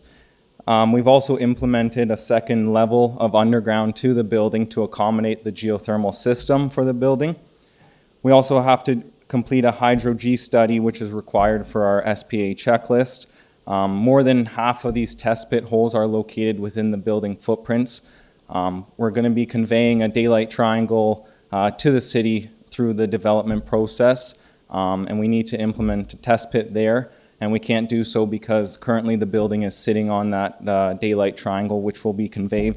So the demolition will help, getting an early demolition when there's no building permit in hand would help us speed up our application and complete this testing and continue to work with staff. So thank you. Thank you very much, sir. Questions of the deputant? Councillor Myers? Thank you. Through the chair, is there any affordable housing planned for this development? We're still in discussions with the city. We've implemented a lot of the city's recommendations through the PAC meeting for the type of building, and we'll continue to work with them through our SPA submission. Thank you. In any of your other buildings, have you included affordable housing? So we haven't, this is going to be like our first mid-rise project. We're low-rise developers. We have rental properties throughout the city where we've had tenants for 20 years. And so, it's definitely, we have, land out and outside the GTA where we're looking at implementing some affordable housing in the communities out there. Thank you. And do you have a cost estimate of how much it's currently costing on a monthly basis to maintain the properties as is? That I'd have to check. The property is maintained by property maintenance, so we have people going around weekly to pick up the garbage, maintain the weeds. We've worked with the neighboring properties, and right now there's not much we can do with our development application until the houses are out of the way. Thank you very much. Thank you, Councillor Myers. Councillor Thompson, questions of the deputant? Yes, thank you very much, Mr. Chair, through you to the deputant. I see that there are 3 recommendations in the report. First is to refuse. What would be the impact of a refusal on the demolition application as part of the geothermal work and other types of work that you need to do there? Basically, we've designed this building to accommodate the city's recommendations for geothermal. I know the city is pushing hard for all new developments to incorporate geothermal into the future. So the building would change significantly. We're basically ready for submission. We just need to complete this conductivity test. If we don't go with geothermal and complete these tests, then we basically have to redo the whole design of the building, which would impact a lot of the work. Thank you for that. And then I'm gonna skip recommendation 2 because I don't think I support that. But on 3, there are 4 areas there. One is to obviously the approval with conditions, and there's A, B. I want to just draw your attention to C and D specifically, where it talks about that sod be laid on site and be maintained free of garbage and so on. Obviously, you've indicated that you have a management company that cleans it up and so on, so that's being addressed. But can you help me to understand the notion of having sod on site and then you're going to be doing construction work? Geothermal involves tremendous amount of digging and going down, I don't know what depth, but fairly deep. And so how would sod being placed on the site be helpful or productive? It wouldn't really be productive. A lot of these machines that are going to be coming in to do the various testing are big rigs, and that's why we can't get access to the site right now. So having sod down would just create a bigger mess for the site, which would create a bigger mess for the neighbors with cleanup. It's just going to get laid there, but once the trucks come in, then it's just all going to get destroyed. So that's why, Fair enough. Yeah. And then can you tell me holes and backfill in holes? When you dig, you would naturally be filling the holes in because it would be not safe. Would that be correct? Correct. So the demolition company would be responsible for filling it in and regrading it so it's all safe. Right. And so you have, and I haven't been to the site, but I've read the report and I've looked at the map. I've actually done the Google map and I saw that. So you have essentially two locations, the Kingston Road and Blantyre, right? They're sort of kitty corner, is that correct? Yep, correct. Right. And so the question that the speaker referenced about the site utilizing it for housing and so on, whether or not it's housing refugees or others and so on. Your response to that was, and just want to make sure it was clear to me, the housing, the structures that are on site are in a state of disrepair at this particular point, so that it would be not appropriate to have someone living in either of those particular? Correct. Yeah, the previous owner had them vacant for a number of years and felt that it wasn't feasible to repair it. I've spoken to neighbors along the street while visiting, and they're asking me, when are these houses coming down, because they are an eyesore. Right. And just a final question. So the reason why you're here and this report is here with respect to the demolition is that you have a lot of advance work that needs to be done prior to your submission of your actual application, which shows the design and site plan and layout. Correct. Yeah. And so at the appropriate time, all of those attributes and or elements to the land development will follow the natural course of an application. Correct. Yeah. Okay. Thank you. Thank you, Mr. Chair. Okay, thank you, Councillor Thompson. I believe that is the end of the questions. Speakers? I do have a motion, an amendment that I'm removing 3C, which has to deal with the grass or the sod, and 3D that I assume you're going to backfill the holes. Yeah. So we took those two out for you. So Okay. all in favor of the amendment? That carries. Item is amended. All in favor? And that carries. Sorry? Okay. Yeah. Okay. And I need more coffee. All right. Thank you. Thank you. Yes, we adopted. Yeah. All in favor? Good? We're good. All right, our next item on the agenda is SC 8.6, 16 Catalina Drive, an application to remove a private tree. And we have one registered speaker, Daniel Lang.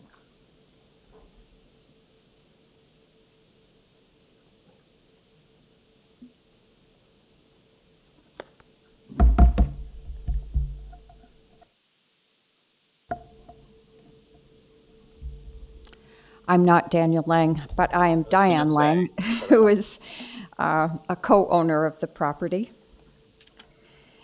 Good morning. Thank you for the opportunity to speak to you about our tree. We've lived at 16 Catalina Drive since purchasing it in 1976. It is classified as a ravine.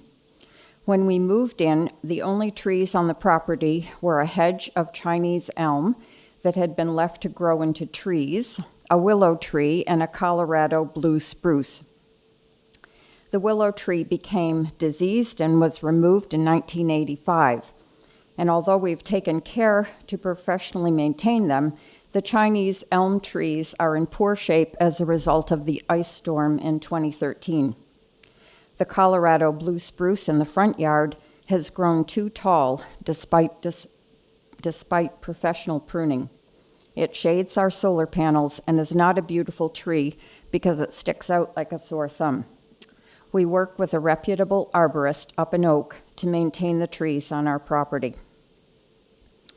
Over the past 47 years, we've embarked on a plan to create a sustainable garden that is both beautiful and productive. Mindful of the need to stabilize the hill in the backyard, we added plantings of white pine, yew, juniper, and maple. Later, we added a retaining wall made of boulders with shrubs and perennials to add further stability and interest. We used the services of LEAF, a backyard tree organization that partners with the city, to add 3 eastern redbud trees and serviceberry trees, native species that provide habitat for pollinators and birds. We've incorporated native species wherever possible to attract birds, butterflies, and beneficial insects. We have transitioned from a garden that was 90% grass and weeds to one that is 75% natural habitat. In total, we've added 11 trees that are now mature to the backyard, and we have greatly supported the city's aim to meet its canopy target of 40% by 2050. Our front garden is the only part of our property that receives enough sun to grow food-producing plants because of the shade created by the ravine at the back. Here, we have undertaken a similar transformation from grass to garden by adding a stone retaining wall, 10 trees consisting of crabapple, magnolia, cherry, peach, pear, and apple, and cherry, quince, grape, gooseberry, currant, raspberry, Saskatoon berry, and blackberry bushes. These productive plants are interspersed with perennials that provide food for pollinators and curb appeal. Adding solar electric panels and a solar hot water system further demonstrates our commitment to sustainability. I'm proud to say that our garden and its focus on sustainability attract considerable interest in our neighborhood. And Councillor Ainsley has given us Beautiful Garden Awards twice. Climate change is real. It will take many strategies to combat its effects. The Canadian government's strategy has several components, such as wetland management, forestation, alternate renewable sources of energy, creation of energy-efficient homes and vehicles. Carbon capture by trees is the main strategy that Toronto's urban forestry, parks, and recreation is focused on, but increased generation of electricity by solar panels, decreased use of fossil fuels by heating water with solar, installation of heat pumps, and use of electric vehicles are also important strategies. At 16 Catalina Drive, we are embracing all of these strategies, and we hope that Scarborough Council will consider more broadly and support our initiatives. The Colorado blue spruce is not a native species and is considered invasive by many arborists, including the Nature Conservancy of Canada. The Colorado blue spruce is not even on the city-approved list of trees for planting. We're not seeking to remove a tree to install a hot tub or plant more grass. Removing this tree, which has outgrown our property, will allow us to plant another tree that is native to the area, will not shade our solar panels, will grow slowly, will provide a visual appeal, and last for many years. One tree that is on the city-approved list of native species is the blue beech ironwood. Its size and shape will complement the landscape we've created and will not decrease the tree canopy on our property. We'll be taking delivery of 2 blue beech trees on Saturday, courtesy of the Cliff Crest Butterfly Way project, and are awaiting the decision of this council before deciding where we can locate them in our garden. But our hope is to plant one of them in place of the spruce in our front. If Scarborough Council does approve our request to remove the blue spruce, the Urban Forestry, Parks and Recreation Department has recommended that we must provide 5 replacement trees. Unfortunately, on our property, it's not going to be possible to plant 5 more trees, given the ones that we've already added. Similar applications by developers require only 3 replacement trees. So we'd like to argue that the trees we've already planted, plus the others we wish to plant in place of the Bruce spruce, are sufficient as a substitute. Thank you, and I'll be happy to answer any questions. Okay, thank you very much. Questions of the deputy? Seeing none. So I wanted to ask, our city staff have come out and inspected the tree and see it as healthy and 38 centimeters in diameter, and the accompanying arborist report that you're the property owner or co-property owner had done, and that arborist described the tree in good and healthy condition as well. Yes. So the main, I guess, issue here for yourself is the shading that this tree's over your property, including solar panels that you had put on the roof? It would be the shading of the solar panels, the fact that the tree doesn't fit our landscape anymore, and that it's not a native species, and we'd prefer to have a native species there. Okay, because I guess the difficulty that everybody's having around this is so that a 38 centimeter tree, which is in good health, not only provides benefit to the property owners, but provides community benefits to the entire neighborhood as well in terms of providing oxygen and combating climate change. So that's the issue we're having here. Okay, well, there is a trade-off. I think carbon capture by trees is one way of attacking or addressing climate change, but there are many ways of doing that. And so I would argue that we're not, yes, we'd be cutting down a mature tree, but we're not just cutting it down. We want to replace it with something smaller so that we can do both things. We can have good solar power generation and we can have tree canopy. Okay, all right, thank you. You're welcome. Questions of staff?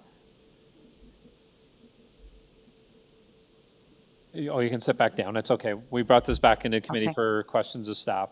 So I just wanted to ask, so the city tree bylaw is, you need a permit to cut down anything over 30 centimeters of diameter. This is 38 centimeters in very good condition, and the applicant's arborist, I guess, agrees with city staff on the condition of the tree, correct? Sorry, ma'am, we brought it back into committee. Through the chair, that's correct. Okay, and then,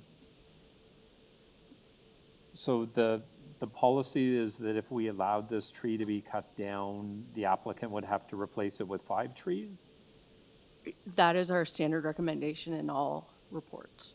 Okay, and can you speak a bit about, so 38 centimeter diameter blue spruce tree, the climate benefits all say to it, it can't be replaced, like if you put 5 saplings in, you're not getting the same benefits of 5 saplings as you would get from this 38 inch diameter blue spruce, correct? In the beginning, correct. Okay. All right, thank you.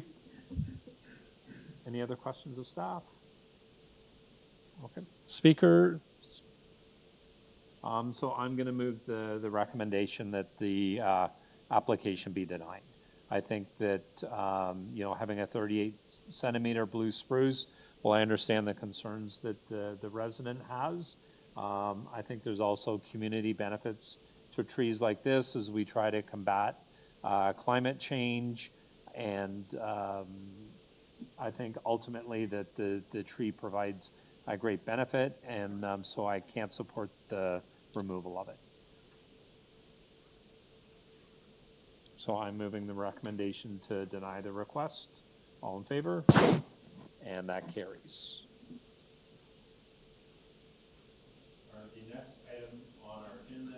The next item on our agenda is SC 8.7, 66 Crosland Drive, an application to remove a private tree. We have one registered speaker, Francis Doyle of Doyle Tree.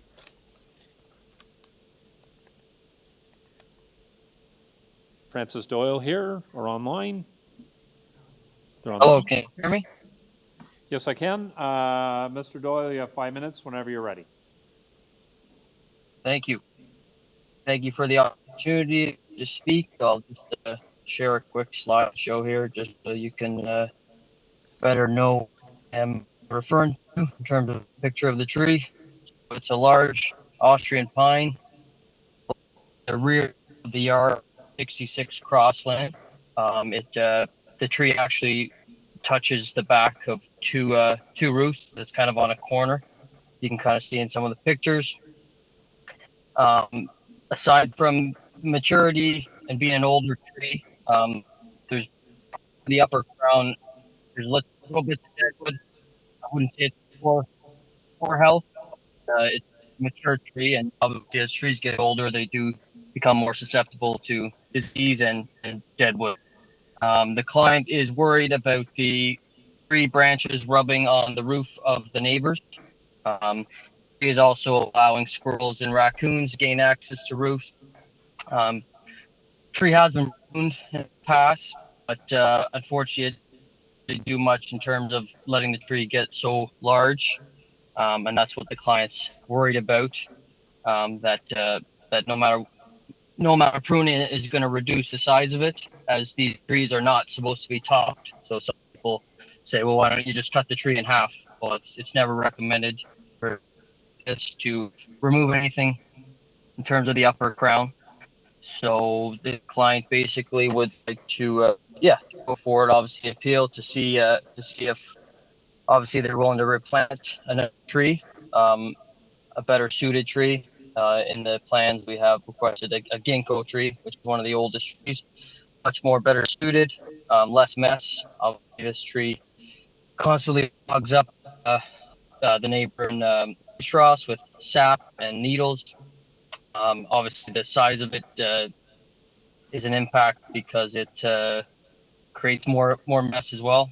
And that's basically what the report outlined, and that's kind of what I'm seconding here. And hopefully we can discuss it and we can figure out a way to move forward. Thank you. Okay, thank you, Mr. Doyle. Questions of the applicant? Councillor Thompson? Thank you very much, Mr. Chair. Through you to Mr. Doyle. Mr. Doyle, I may not have heard you at the beginning, sir. You're an arborist? Sorry, a certified arborist. I thought in the report. Yeah, I understand. I'm a local certified arborist in Scarborough. Yep. Right, and so the issue with the tree is not the health of the tree, is that correct? You talk about the crown, but beyond the crown, are there any other issues with the tree? No. I think the city inspector might have mentioned it too, but overall structurally it is sound, aside from just the size of it and obviously the age of it, which Right, and so your clients have some concerns with respect to the trees touching on the roof of the neighbors, and you have concern about the mess, and you talk a little bit about the sap and so on. So overall, the tree then creates a bit of a nuisance, I guess, for your clients and perhaps the neighbors. Is that the issue? Correct. Yeah, with two of the other neighbors and the client. Yes. Right, and as a certified arborist, you obviously, more than many, have a strong understanding of the benefits of healthy, mature trees. Would that be correct? I do. Okay. Yes. While also knowing the limits of trees within the city. But yes, I do understand that. Right, thank you, sir. And then that's my final question. Apart from the trees sort of brushing when it's windy and or maybe the growth extension touching the roof and so on, are there any other inherent safety issues or concerns that you or your clients have regarding the trees as such? Is there a concern of it falling down? Is it leaning in a way that would give the impression that a strong wind would, cause any damage to property and the overall safety? Is there that concern? Aside from just regular like dead wood forming in the crown, which is common for a tree of this age, there's no serious hazards like that, Councillor. Thank you very much, Mr. Doyle. I appreciate your response to my question. Mr. Chair, those are all the questions I have for Mr. Doyle. Okay, thank you, Councillor Thompson. Other questions of the deputant? Sorry, Mr. Doyle, can I just ask in the comment section of the report that's before us, so it said the Colorado spruce tree, 46 centimeters in diameter. Sorry, it's actually, I think you're looking at the previous one. It's an Austrian pine, diameter 67 centimeters. Sorry, which size is this one? It's diameter base height. 55?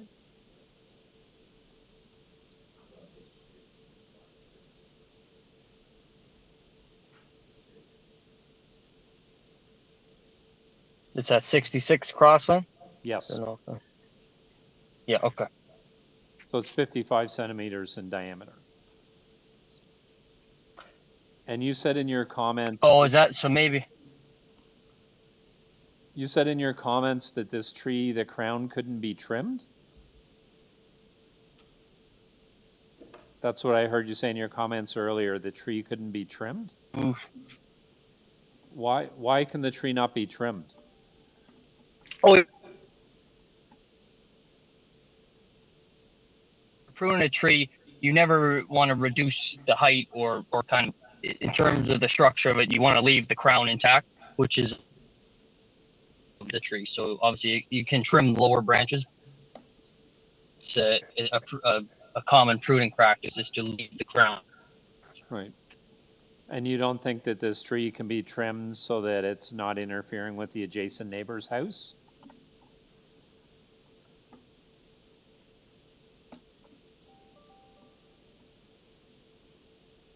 Mr. Doyle? Sorry, I missed out that.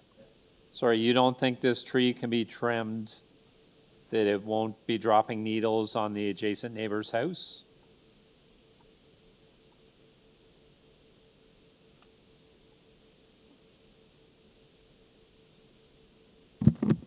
Mr. Doyle? Sorry, could you just repeat that? You don't think that that this tree can be trimmed properly to have minimize the impact on the neighbor's house?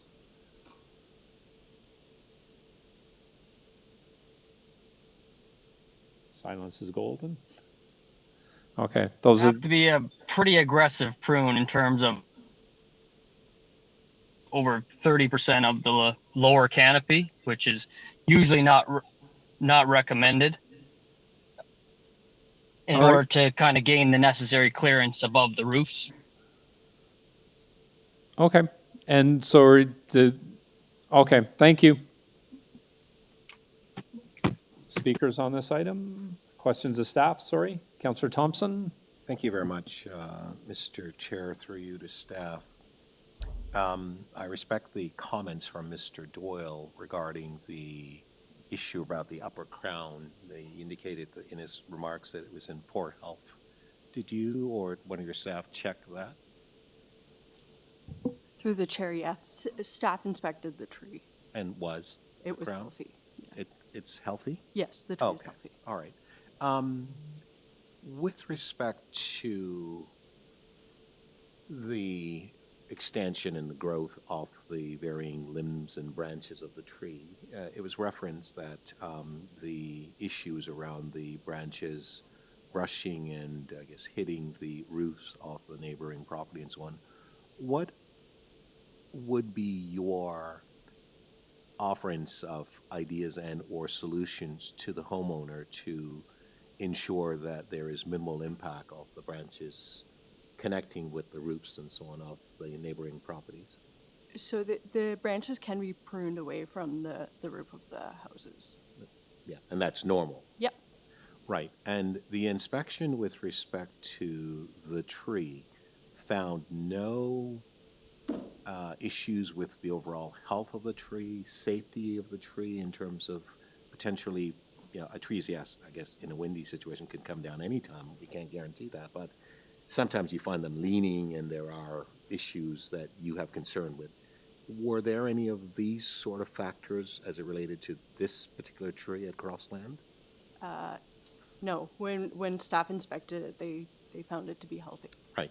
And would I be correct in saying that at some point all trees are messy in relation to the fact that either they lose their pines, lose their leaves and so on, and one would naturally be required then to, in a yard or an area, to clean it up, and as we're required to do bagging and putting it out for collection, would that be the natural process? That's correct. Right. And so this is a healthy tree. It is a healthy tree. It appears that there are some concerns about sort of the mess that it creates, but I imagine that the mess that it's creating today would have been mess that it created 10 years or 15 years ago. Would you agree? Yes. So from your professional assessment then, and your staff reviewing and inspecting the tree, what would propel a professional arborist to convey to us that there is a necessity to remove this tree and setting aside the potential planting and replacement? And I'll ask you this question in addition. Replacing and replanting a new tree doesn't really have the same impact as a mature tree, its benefits, as our chair has indicated, to the overall community, does it? For that part of the question, yeah, that's correct. In regards to the first part of your question, I can't comment on what the arborist has said. Like, I can't speculate as to why. Right. So in a professional way, though, you have been asked and your team to assess a specific tree, as is the case where a hired arborist has also been asked to assess the conditions and the situation to the tree. I wasn't really asking you to comment on his professional opinion, but your professional opinion, and I want to be able to buttress that against what has been stated. Yeah, so we are an unbiased reviewer of the tree itself. We look specifically at the tree health and the tree condition. We don't factor in the other things that people want to remove trees for. Got you. Thank you. Thank you, Mr. Chair. Okay, thank you, Councillor Thompson. Other questions, staff on this item? Seeing none. Sorry, I just wanted to ask a quick one, I think. I just wanted to ask, so when you look at trees, so this tree, so urban forestry staff have gone out and looked at it, and it's looked at within the context of the cities. So we have a strategic forest management plan. There's the official plan. We have a biodiversity strategy, and then we have our tree protection bylaws as well. So in all of that, they go out and look at this tree and decide whether or not it's an appropriate tree collectively for the neighborhood, for the property, for the benefits it provides. That's my understanding. So we're reviewing under the provisions of the bylaw, but the bylaw is in place because of all the higher policy. And there are no provisions in the bylaw to allow us to issue a permit for anything other than tree health in these types of applications. And this tree would be considered healthy? Correct. For its species? Yeah, and very healthy, actually. 55 centimeters in diameter. Is there an estimate of how old this tree would be? I couldn't guess at this point. Okay. But looking at it... At least 40 or 50 years old. Okay. But your staff looking at it would say this is a healthy tree, examining everything. It's probably not going to fall over and die anytime soon. That's correct. Okay, all right. Thank you very much. Those are my questions. Speakers, Councillor Thompson. Thank you very much, Mr. Chair. Mr. Chair, if there is a poster required for protecting trees, this tree would actually be part of that poster. It validates the rationale why we actually have the provision in our bylaws to protect the trees. I want to thank Mr. Doyle certainly for his input and so on, and it's very helpful, and he's been very clear about essentially the necessity and the needs and the rationale as to why there's the desire to seek to cut down and remove this tree and plant others. It's messy. I gather that all trees are messy at some point. We see that the tree, it's a healthy tree. I mean, I've looked at the photos. I did not go to the site myself, but when I looked at the photo, I just could not imagine why there would be a necessity to remove the tree. Yes, the report does talk about the rationale and so on and so forth, but in all good conscience, I mean, quite frankly, I don't think that we could approve this. We actually have to support the staff's recommendation. I get the idea that the expansion of branches and so on, and perhaps the tree needs a little bit of pruning and touching up with the branches. And of course, those branches that are abutting and or rubbing on the roofs of the neighboring property and so on, there are ways that this can be dealt with and addressed without the removal of the tree. And so for those specific reasons, at this time, I certainly cannot support the removal of this tree on this private property. Mr. Chair, there are times here where I've actually supported the removal of trees and so on, but there are certain characteristics and conditions that I look for. None of those characteristics and or conditions are associated with this tree at this particular point in time. So for those reasons, I couldn't in good conscience either move that we do this. And just the final thing is that, quite frankly, even if we were to do so, this matter goes to the larger council and so on. There's no way that the council, we have the authority here, right? So that's right. We used to have to go downtown. But in essence, I certainly can't in good conscience agree that this permission should be granted. So for those reasons, I'm going to move the staff recommendation and thank the staff for their professionalism and so on. We've worked many a time, and on 25, the tree in my ward, the big one that residents had huge concerns on, and we've been able to work with our staff and our residents and the applicant in order to save that. So I'm going to move the staff recommendation, Mr. Chair. Thank you. All right. Thank you, Councillor Thompson. Councillor Thompson, sorry, other speakers on this? Seeing none, Councillor Thompson is moving the recommendation in the report to deny the request. All in favor? And that carries. Our next item on the agenda is SC 8.8, 282 Friendship Avenue, an application to remove a private tree. We have one registered deputant, Jacqueline Santos. Jacqueline Santos here or online? I am. Can you hear me? Yes, loud and clear. You have 5 minutes whenever you're ready. Perfect. Good morning, everyone. My name is Jacqueline Santos. I own and live in the property where the tree is. I am a resident of Scarborough for over 25 years, and I thank you for letting me and allowing me to speak on such short notice, for I didn't get the day off, so I have to get back to work. So basically, my main concern is that this tree sways during heavy wind and rainfall, and I get very anxious and worried that it may damage my neighbor's house, my house, or any of our property, or may injure myself, my family, or my neighbor. There have been similar trees on our street that have partially fell, and thankfully, because of the proximity to their house, didn't harm anyone or damage any of their property. But my tree is about 2 to 3 meters away from my home and my driveway, and can fiercely damage and harm someone if it did fall. And I'm talking about, like, you know, those heavy snowstorms, heavy rain, and really heavy wind. I know you've discussed this in the previous people's agendas. I'm willing to plant another tree somewhere in the city or on my property. I'll do what needs to be done. My neighbor has also discussed concern about the amount of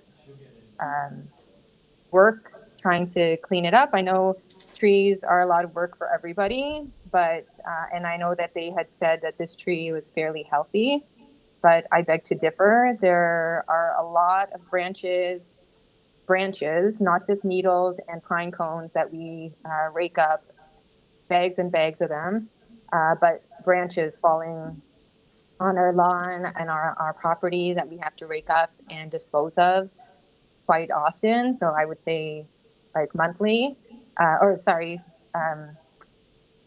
maybe not monthly, that's kind of excessive. I want to be truthful. So probably every few months we'd have to do that. And I can't speak for my neighbors, but for someone who has a previous back injury, it's very hard. So my main concern is the safety of my neighbors and my property and my neighbor's property, that this tree is swaying during heavy wind and rains and fall. Thank you for allowing me to speak. Thank you very much. Questions of the deputant?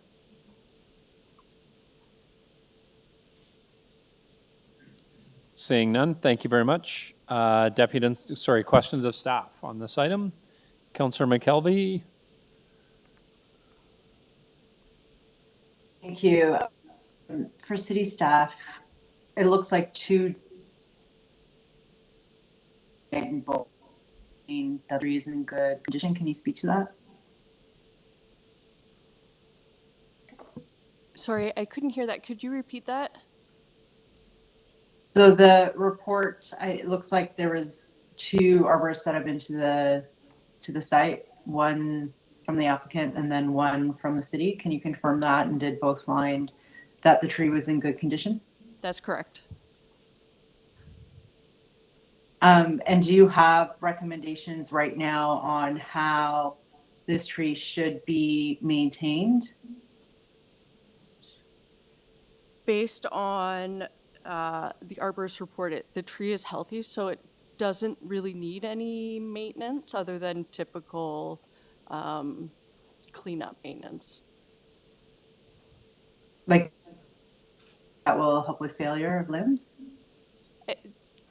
With spruce, it's hard to prune back for to stop failure, if that's what you're thinking. But yeah, the tree's healthy, so it okay. So the report says pruning in accordance with arboricultural practices will relate routine tree maintenance. So is that your recommendation for this applicant right now, is to do that maintenance? Currently, no. No. So you think nothing needs to be done to the tree and the tree is in good condition? Correct. Okay. Just it said that in the report. The applicant mentioned that the tree sways. Can you speak to that? Is that normal? When does that become a concern? Yeah, so that is typical of most trees. It's a concern when there's issues with the root plate, but based on our inspection at the time, there were no concerns in regards to the root plate.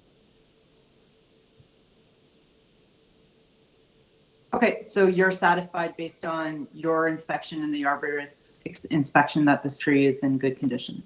Yeah. Okay, thank you.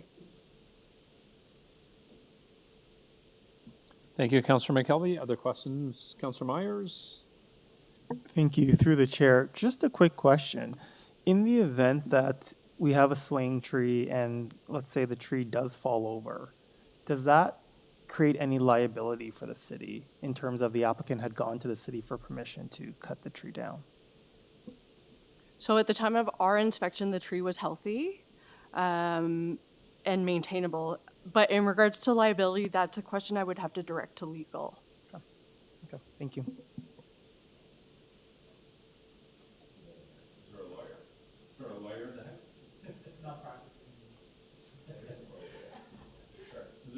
Lawyer in the house.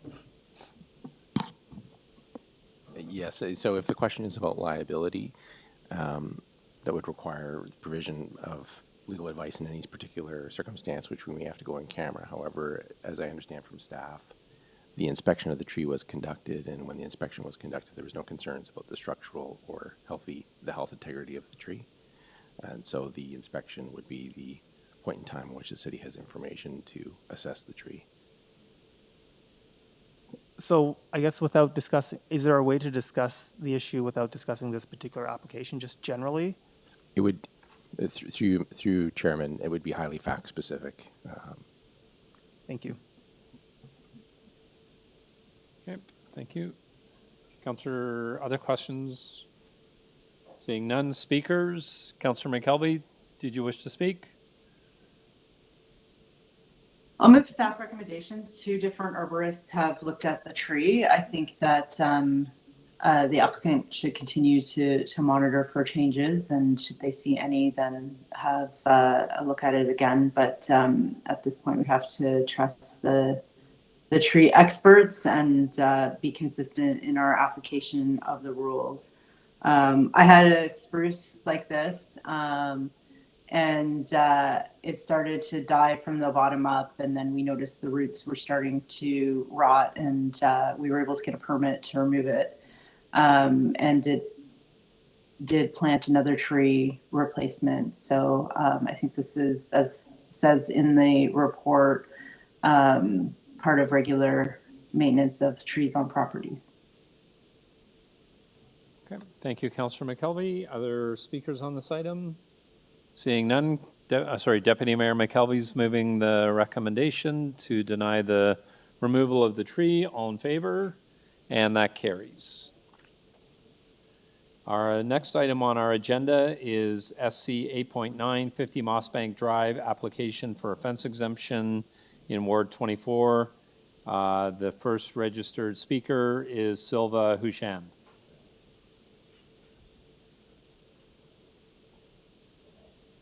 Are they here or online?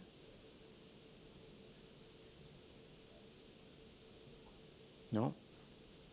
The next registered deputy, excuse me.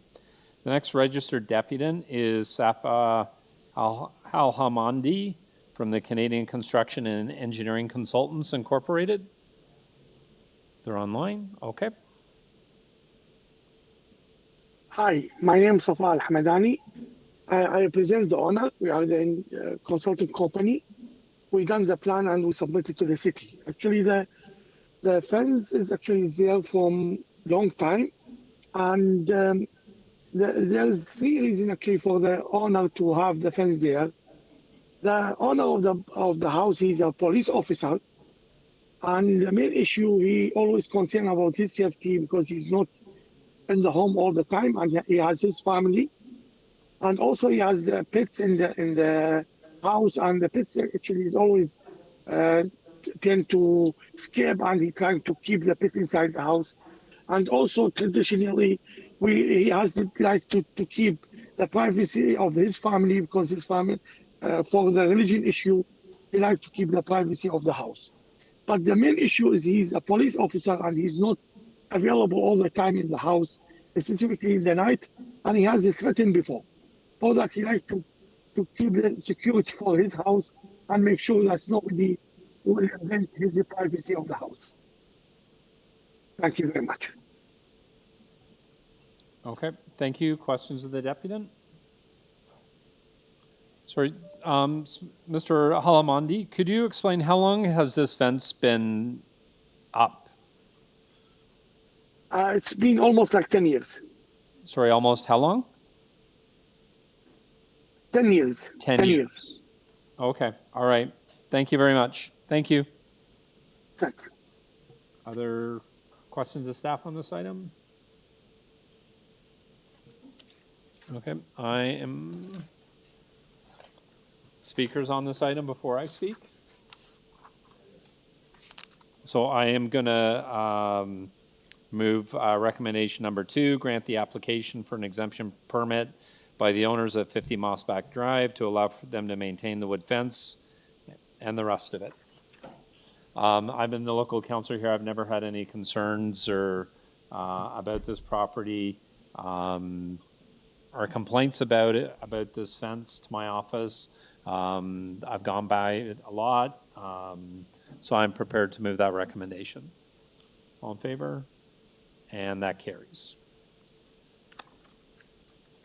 Our next item is SC 8.10, 36 Springbank Avenue.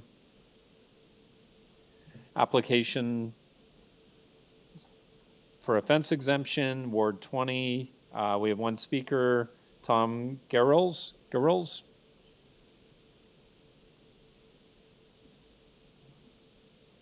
They're online? Okay. I'm online. Thank you. I'm here. Mr. Gerrels, you have 5 minutes whenever you're ready. Thank you. I'd like to share my my screen, if I may. I believe we can do that. We have the technology. Thank you. Can you see the slides? Not yet. Maybe there's a bit of a time lag.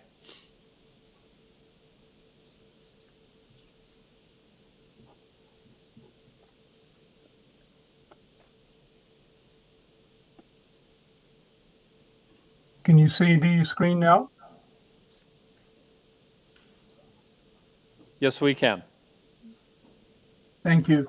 Good morning, councillors, and thank you for giving me the chance to speak to our fence exemption application. My name is Tom Gerrels, and my wife, daughter, and I are the owners of 36 Springbank Avenue. We moved to our home in 2012 and chose the home because of the solitude and privacy it offered. We enjoy sitting in our front yard and in the shade of our old maple tree, sharing a drink or meal with friends and family.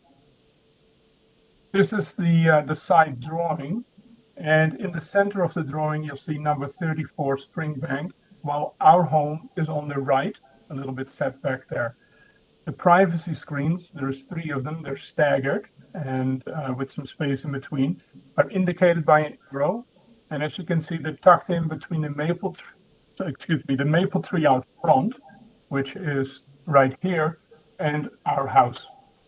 This being 36 Springbank Avenue, where the applicants live. This is number 34, our immediate neighbors, and here are the privacy screens. Over the past 2 years, our neighbors at 34 Springbank, the house immediately to our west, have expanded their home's footprint as well as the number of stories, windows, and decks overlooking our front and backyard. The expansion required 8 variances for yard setbacks, height, length, depth, and deck sizes, all approved by the Committee of Adjustment. This expansion has, however, resulted in a complete loss of privacy for us, both inside our home as well as in our front and backyards. In addition, number 34 often has multiple cars parked in their front yard. Without the privacy screens, our view would be one of cars, a 20-foot long garage wall, garbage bins, a multi-story house that's over 30 feet tall, and of people hanging out in the front yard and on the decks. So what did we do to remedy that? To alleviate the loss of privacy in our front yard, we worked with contractor Perfect Post and Fence, a company with 36 years of experience, to create what we were told was a legal series of 3 8-foot-high privacy screens. As the screens are on our property, we were told these would not be regarded as a boundary fence, but rather as garden ornaments. To be sure the installation conformed with local bylaws, we checked with 311 Toronto, but the information provided by them was inconclusive. It appeared they did not know the rules applicable. Finally, we checked on the City of Toronto website, but the rules outlined here only deal with fences and not with privacy screens. This all to say, it was no ill intent on our side. However, we do now realize the chosen height of 8 feet transgresses municipal standards, and we do apologize for this. As a result, we'd like to apply for a site-specific fence exemption. So why did we choose this height? Well, there are several reasons. Number one, number 34 Springbank, shown here on the left with the privacy screens on the right. Number 34 has an elevated first floor deck approximately 4 feet above grade. A 6-foot fence does little to block intrusive looks. Number two, our house too has an elevated front step where we often drink our morning tea, and the screens are as much for our privacy protection as they are of that of our neighbors. Reason number three for an 8-foot privacy screen is that number 34 has a second story with deck approximately 14 feet above grade with glass railings. An 8-foot privacy screen gives a little bit more protection from downward looks than a 6-foot screen or fence would do. Reason number four, 34 has had panoramic windows added. Most of these look into our front yard and home. Number five, as mentioned before, we wanted to block our view of the house, cars, garbage cans, and garage, along with neighbors hanging around outside, both in their yard and on their deck. And number six, and this is a little bit more personal, I am 6'5" tall, and so a 6-foot fence doesn't help me. As far as support from our neighbors, we have submitted with our application 4 letters of support with from our neighbors immediately to the south and east of us, and those are the people that are looking at the fence immediately. Numerous folk from the neighborhood have commented on how inviting and aesthetically pleasing the new screens are. And finally, we are in possession of emails from the owners of 34 Springbank agreeing to the placement of the screens. One of the owners was present during the installation and gave us the go-ahead. This conversation has been recorded. The height was never mentioned by them as being an issue, neither during construction nor afterward.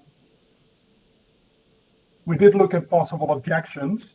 It has been suggested that the screens might block number 34's lake view. This is, however, not the case. As you can see here, the privacy screens are tucked in between our house and the maple tree. Here is number 34, and that maple tree is actually blocking their lake view. In addition, there are trees on the bluff. There's a tree in number 34's own front yard, and there are houses and trees across the street all blocking their view. We also made sure the screen stayed well short of the roadway by approximately 20 feet so as not to create any issues with sightlines. In conclusion, we respectfully request the council allows us to keep our privacy screens at the current height based on the support we have received from our neighbors, our careful design, and for us to regain our much cherished privacy. Thank you for letting me speak. All right. Thank you, Mr. Garrels. Any questions of the deputant? Seeing none. Thank you, Mr. Garrels. Questions to staff on this item? Seeing none. Speakers on this item? Where were we? Sorry.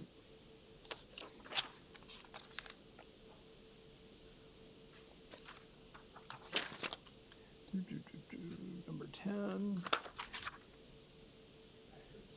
I'm going to move, sorry. Quick question. Okay, Councillor Thompson. Thank you. Just through you to staff. Do you have any concerns with respect to the fence? It seems unusual in terms of its structure. I'm just wondering, are there any safety concerns with respect to the structure of it?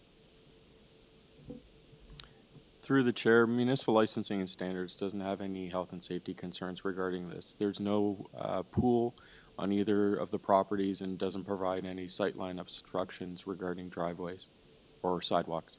Right. It's not a continuous fence, though. There are gaps in between? Yes, they are, through the chair. And you have no concern that a young person could get caught in there or anything like that? Based on the information that I have, there doesn't appear to be any issues in regards to a situation like that. Yeah, I don't have any evidence or that would happen, but I just thought I'd ask the question. But thanks very much. Mr. Chair, those are all the questions I had. Thanks. Okay. Thank you, Councillor Thompson. Speakers on this item? So I am going to move, I'm going to move the alternate recommendation in the report to grant the application for an exemption permit by the owners of 36 Springbank Avenue. which is on the screen. All in favor? Any opposed? None opposed? That carries. Our next item of business is SC 8.14, Coronation Drive Pedestrian Crossing Protection. Jennifer Pittman, come on down. Welcome to Scarborough Community Council.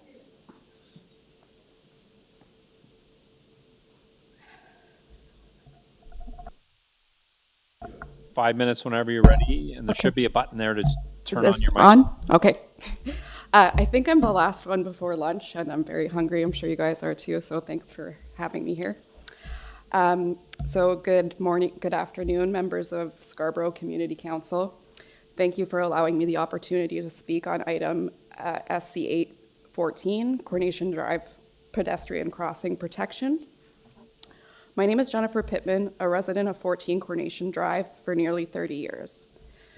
My home is located across from the back entrance to Eastview Public School, Eastside Child Care Center, Eastview Park, and Splash Pad. I consider myself fortunate to be so close to a beautiful green space and park, a place where my daughter and I have spent many hours. However, along with my fortune is fear. I fear for the safety of the children who attend this school and daycare, our community members who enjoy this park, and my child and her friends who play there regularly.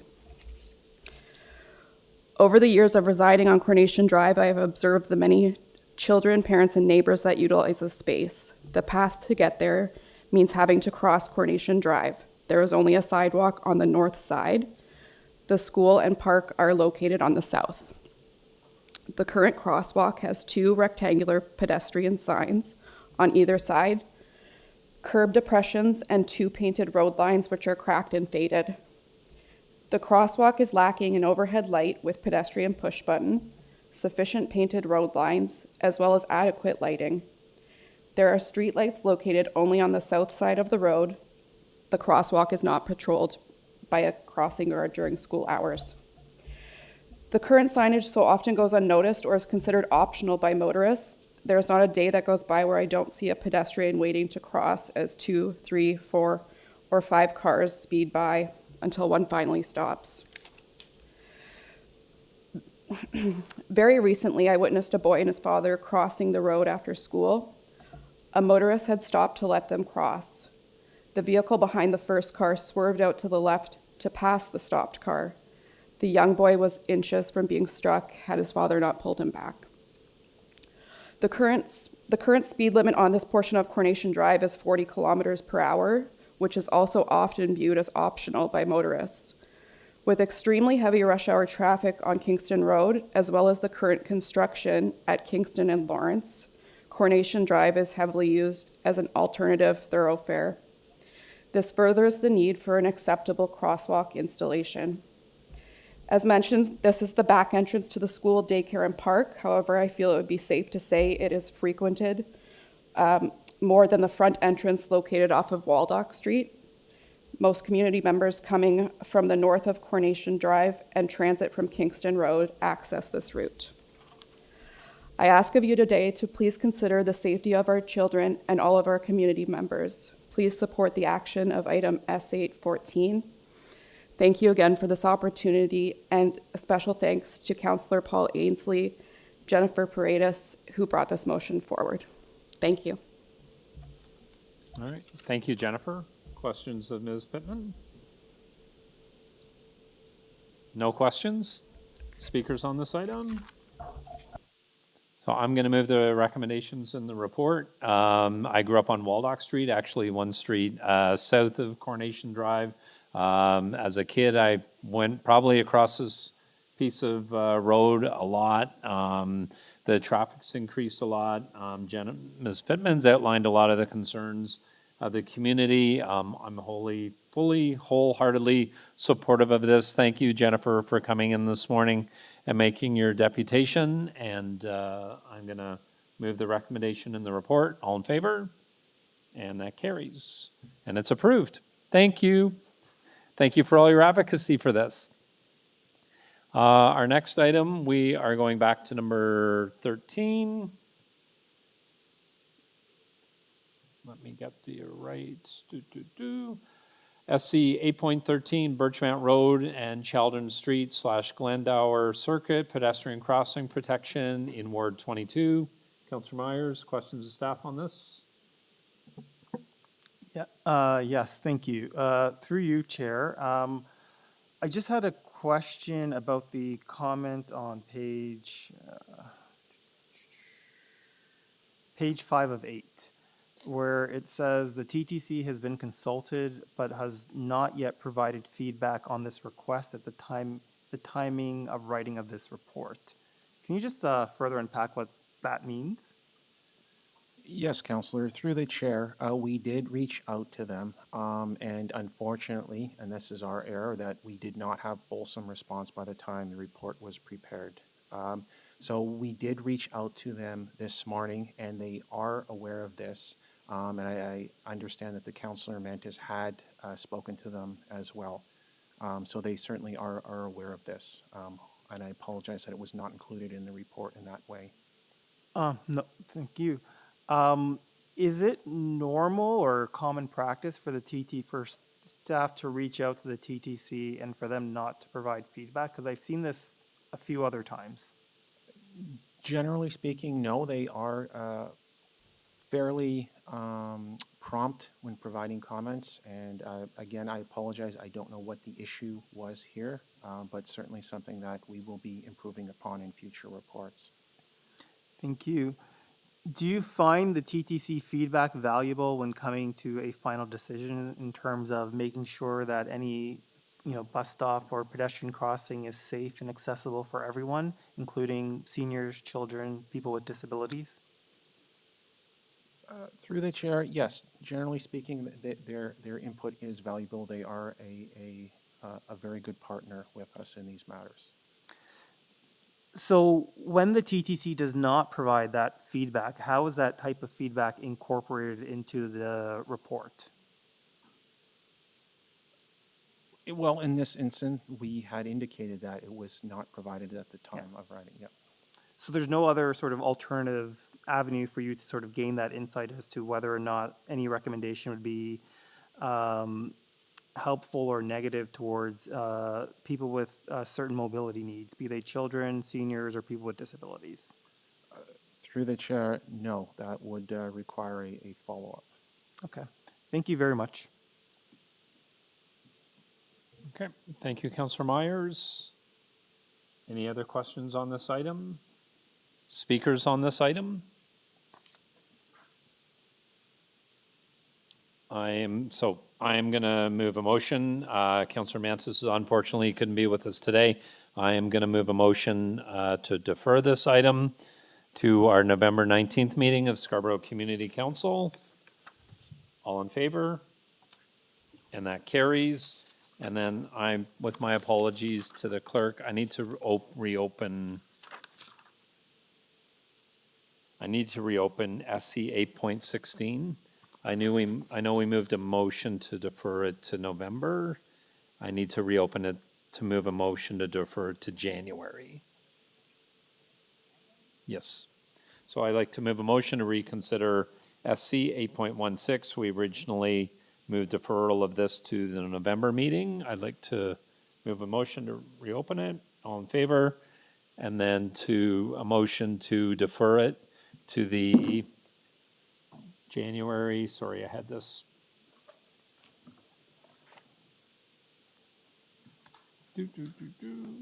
January 19th, 2024 meeting. All in favor? And that carries. Madam Clerk, the bills. Councillor Thompson's nodding. He's going to move the bills. Thank you, Mr. Chair. That bills 1017 to 1020 prepared for the October 19th, 2023 meeting 8 of the Scarborough Community Council be declared as bylaws and passed subject to section 226.9 of the City of Toronto's Act 2006. Thank you. All in favor? That carries.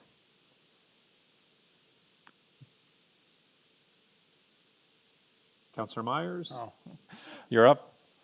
that confirmatory bills to confirm the legislative proceedings of the Scarborough Community Council acting under delegated authority at meeting 8 on October 19, 2023, be declared as bylaws and passed subject to section 226.9 of the City of Toronto Act, 2006. All in favor? That carries.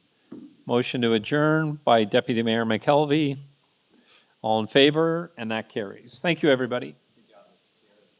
Thank you.